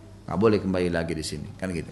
Nah itu, baik. Bagaimana poligami yang sehat? Poligami yang sehat adalah seorang suami dengan istri sama-sama menggalang ilmu syar'i, sama-sama belajar ilmu syar'i, ya, menanamkan iman dalam hati sampai iman itu terasa tertanam. Belajar ilmu demi ilmu sampai kita ini merasa memang akhirat target kita, ya. Kita sudah merasa hidup kita ini harus semuanya dari bangun tidur sampai tidur semuanya agama. Itu poin. Itu akan membuka hati kita menerima hukum Allah, diantaranya poligami. Sama dengan orang jihad, sama dengan sholat malam. Itu butuh juhud, butuh upaya. Yang mendorong kita mau melakukan itu karena keimanan, gitu kan? Maka si suami merangkul istri sama-sama untuk melakukan hukum ini. Kan itu. Si istri yang terlibat dalam poligami sehat suaminya, dia akan panen semua pahala dengan istri yang baru. Misal nafkah, perhatian, tempat tinggal dan seterusnya, dia akan panen karena dia penyebabnya. Dan di sini si suami harus berperan aktif, berlaku adil dan mempertemukan antara mereka sehingga terjadilah rumah tangga yang harmonis. Ini kalau kita tanya yang ideal. Karena Nabi SAW mempertemukan di antara mereka, mereka berjalan sama-sama sampai pernah satu kali istri-istri Nabi bersama-sama berada di satu tunggangan unta. Sampai kata Nabi SAW waktu untanya lagi bergerak, gitu kan, hampir saja istri Nabi SAW sempat bergerak mau jatuh, kata dia, ya, hati-hatilah dengan botol-botol kacaku. Gitu. Nabi SAW mengistilahkan istrinya dengan botol kaca yang khawatir itu nanti kalau jatuh malah bisa pecah. Jadi seperti itulah. Nah ini poligami yang sehat. Makanya saya sarankan kalau kepada bapak-bapak maka dia harus bisa merangkul istrinya. Jangan sampai membangun rumah tangga baru merusak rumah tangga lama. Harusnya bisa dia harus berperan aktif. Anda kalau punya perusahaan mau bangun buka cabang perusahaan baru, bagaimana kalau administrasinya masih kacau? Terus buka baru, bukan tambah pusing? Tambah pusing. Awal buka restoran baru, toko baru, namanya baik. Oh hebat ya buka toko baru. Tapi setelah itu hitung-hitungannya akan jadi kacau semua tuh. Karena memang masih kacau dari awal. Tapi kalau sistemnya sudah rapi, mau buka 1000 cabang pun kan kita gampang, sistemnya sama, gitu kan. Tapi seperti itulah kurang lebih gambaran rumah tangga. Kalau mau yang sehat harusnya begitu. Bagaimana bisa merangkul itu sambil berdoa kepada Allah Subhanahu wa taala dan ingat, niat melakukan pernikahan dan poligami karena agama, bukan karena yang lain. Kalau karena agama kita akan selalu berpikir untuk mencari pasangan nanti yang menambah wanita yang dalam hidup seorang laki-laki itu adalah wanita yang salihah, yang memang memberikan manfaat buat dia secara keimanan. Tapi kalau makin menjauhkan dari keimanan tidak boleh. Pernah Abdullah bin Umar radhiyallahu anhu menikah dengan seorang wanita. Wanita ini sangat cantik tapi pemahaman agamanya masih kurang. Sehingga pernah membuat Abdullah bin Umar radhiyallahu anhu telat sholat. Abdullah bin Umar ini selalu sholat tepat waktu. Setelah nikah sama dia telat. Umar bin Khattab tahu perubahan anaknya lalu dipanggil. Dia kata Umar, ceraikan istrimu. Kata Umar, ceraikan istrimu. Lalu Abdullah bin Umar kan tidak mau karena dia tahu nih wanita cantik baru nikah, dia mau sama perempuan ini. Kemudian dilaporkan kepada Nabi SAW, kata Nabi SAW, taati ayahmu. Karena Nabi tahu dari wahyu ini perempuan memang mengubah hidupnya menjadi lebih buruk. Ini jangan. Banyak laki-laki begitu, poligami salah, poligami sama pelacur, poligami sama perempuan yang tidak benar, belum tutup aurat, ini salah ini. Gitu kan? Sembunyi-sembunyi, kenapa harus sembunyi? Bahasakan baik-baik. Itu kan santun. Oh tidak bisa terima karena belum paham aja. Coba terus berdoa, fahami. Mungkin Allah juga melihat. Kadang-kadang begini Bapak Ibu sekalian, Allah tidak membukakan kita sebuah pintu justru karena kalau Allah buka, Allah tahu kita jadi masalah. Kalau kita dibukakan pintu itu dan Allah tahu kita bisa, pasti dimudahin. Pasti dimudahin. Tidak ada sesuatu yang jadi masalah di situ. Sebenarnya ya, ini hal-hal mendasar harus difahamin. Karena dalam masalah poligami ini masalah pekah, gitu kan. Ini level tertinggi dalam bab pernikahan. Saya menyampaikan Bapak Ibu sekalian, saya termasuk praktisi, saya menikah poligami. Dan sampai sekarang Alhamdulillah istri saya berkumpul. Mereka berkumpul, mereka jalan sama-sama, mereka telepon-teleponan, saling mengirim hadiah, tidak ada masalah. Alhamdulillah. Bahkan sampai sekarang mereka yang mendukung saya untuk melangkah lagi menyempurnakan poligami. Kok bisa terjadi? Iya. Itu yang terjadi, mereka membahasakan kepada saya ini seperti ini. Bahkan ada temannya yang dekat sama mereka ini seperti ini. Saya yang mempertimbangkan, baik insya Allah. Mungkin orang tidak semua bisa menangkap itu. Tidak semua bisa menangkap itu. Tapi ini terjadi. Dan saya tahu ada beberapa akhwat kita yang pernah bertanya kepada saya kira tadinya laki-laki, ikhwah. Dia telepon ke saya, dia SMS ke saya, Ustadz apa hukumnya laki-laki kalau menikahi 3 wanita sekaligus? Ini kasus ya, terjadi. Tidak usah dibayangkan, gitu. Karena tidak semua orang sama pola pikirnya. Kita kalau bicara masalah hukum, ini hukum. Maka orang ini mengatakan apa hukumnya kalau laki-laki menikahi 3 wanita sekaligus. Saya mengatakan secara hukum syar'i sah akad nikahnya kalau memang terpisah. Yang istri pertama akadnya, walinya, maharnya semua lengkap, akad nikah. Dia pindah akad nikah kedua sah, ketiga sah. Lalu saya penasaran, saya setelah selesai sholat, saya SMS kembali, saya tanya, saya kira dia laki-laki. Saya tanya, kenapa akhi bertanya seperti itu? Dia jawab sama saya seorang akhwat Ustaz. Dan saya dengan kedua teman saya sepakat akan menikah dengan satu suami. Dianya niat begitu sebelum nikah. Ini ada orang yang seperti ini. Nggak boleh kita salahin. Iya kan? Bahkan tidak boleh kita kaget. Kenapa harus kaget? Orang mau niatin perintah agama dari sebelum menikah itu haknya dia. Sekarang tidak ada jihad. Kalau ada jihad, saya mau melakukan jihad itu. Apa yang aib? Nggak ada yang aib kan? Maka kita harus kembali kepada masalah agama. Harus begitu. Ada seorang akhwat sekarang saya tahu di daerah Bekasi, sering hadir pengajian saya. Dia bahkan bilang sama saya, Ustaz, boleh nggak saya memberikan syarat kepada suami saya mau menikah nih. Saya berikan syarat agar dia nanti menikah dengan sahabat saya. Saya bilang itu boleh saja, tapi tidak boleh dipaksain. Kalau suaminya setuju dengan dia, itu boleh saja. Tapi ada akhwat kita yang seperti itu, gitu kan? Dan ini tidak salah, itu tidak aib. Maka kita harus di sini berlaku adil. Jangan ditarik dalam keadaan kita secara individual karena nanti akan terjadi penolakan terhadap hukum Allah Subhanahu wa taala. Allahu a'lam. Baik, ini pertanyaan terakhir, nanti yang lain saya baca yang insya Allah akan datang ya, karena sudah azan. Saya sedang galau, suami saya mau pindah bagian di tempat kerjanya, ada 3 pilihan, bagian humas, sering keliling kota se-Indonesia untuk beberapa hari. Bagian kesehatan, sekantor temannya mayoritas wanita, laki-lakinya cuma 2 orang. Bagian kerohanian, banyak uang syubhat di sini. Menurut Ustaz sebaiknya suami saya pilih yang mana yang kira-kira sedikit mudarat dan fitnahnya. Tentu jawabannya sudah ada di pertanyaan ibu terakhir ya. Jadi ibu tinggal bantu suami untuk melihat mana yang lebih sedikit mudaratnya secara syar'i, gitu kan. Kalau masalah yang pertama humas keliling Indonesia, itu satu hal yang tidak ada aib, asal pekerjaannya halal. Boleh. Nabi SAW keluar berjihad, pergi, kan gitu, tidak ada masalah. Itu bukan aib, laki-laki safar, itu sudah tugas dia. Tapi kalau dianggap mau bersama-sama keluarga, tutup pintu ini. Baik, yang kedua, kerja di bagian tadi kesehatan ternyata banyak wanita. Bapak ibu sekalian, kita ini manusia, interaksi sama manusia lain. Yang dilarang khalwat. Tahu khalwat apa? Berdua laki-laki perempuan. Hanya itu. Kalau ibu mau suaminya nggak boleh bertemu perempuan sama sekali, itu mustahil. Orang di jalan banyak perempuan, gitu kan? Sama dengan bapak-bapak juga begitu, tapi ada hukum syar'i. Nggak boleh khalwat, nggak boleh berbicara tanpa ada hajat. Kalau tempat kerjaan, saya misalnya jadi punya yayasan, lalu ada bagian sub akhwat. Saya punya yayasan di Kota Makassar, ada bagian kewanitaan yang mengelola kegiatan wanita, gitu kan? Pengajian ibu-ibu, kemudian apa pengurusan janda dan anak yatim, apalah macam-macam di situ. Maka kadang-kadang mereka harus interaksi dengan saya, bertanya, Ustadz sarannya seperti apa? Ini 1, 2, 3, 4, 5. Selama hukum syari ada, saya tidak merasa terganggu dan mereka tidak terganggu, gitu kan? Tapi di sini ada adab-adab syar'i, gitu kan? Bukan berdua, bukan tatap-tatapan, ini lain. Tapi kalau ini juga dianggap ibu dan suami ada mudarat, bisa dipilih yang ketiga. Mudah-mudahan yang ketiga insya Allah kerohanian ini bagus. Masalah uang syubhat ya ditolak, jangan diambil. Syubhat ditinggalkan. Yang halal aja diambil, dan usahakan kehadiran suami ibu di situ, dia adalah orang yang akan memperbaiki hal-hal yang buruk ini, kan? Seperti itu, Allahu a'lam. Jadi insya Allah pertama yang akan lain ini kita lanjutkan pertemuan akan datang karena melihat waktunya.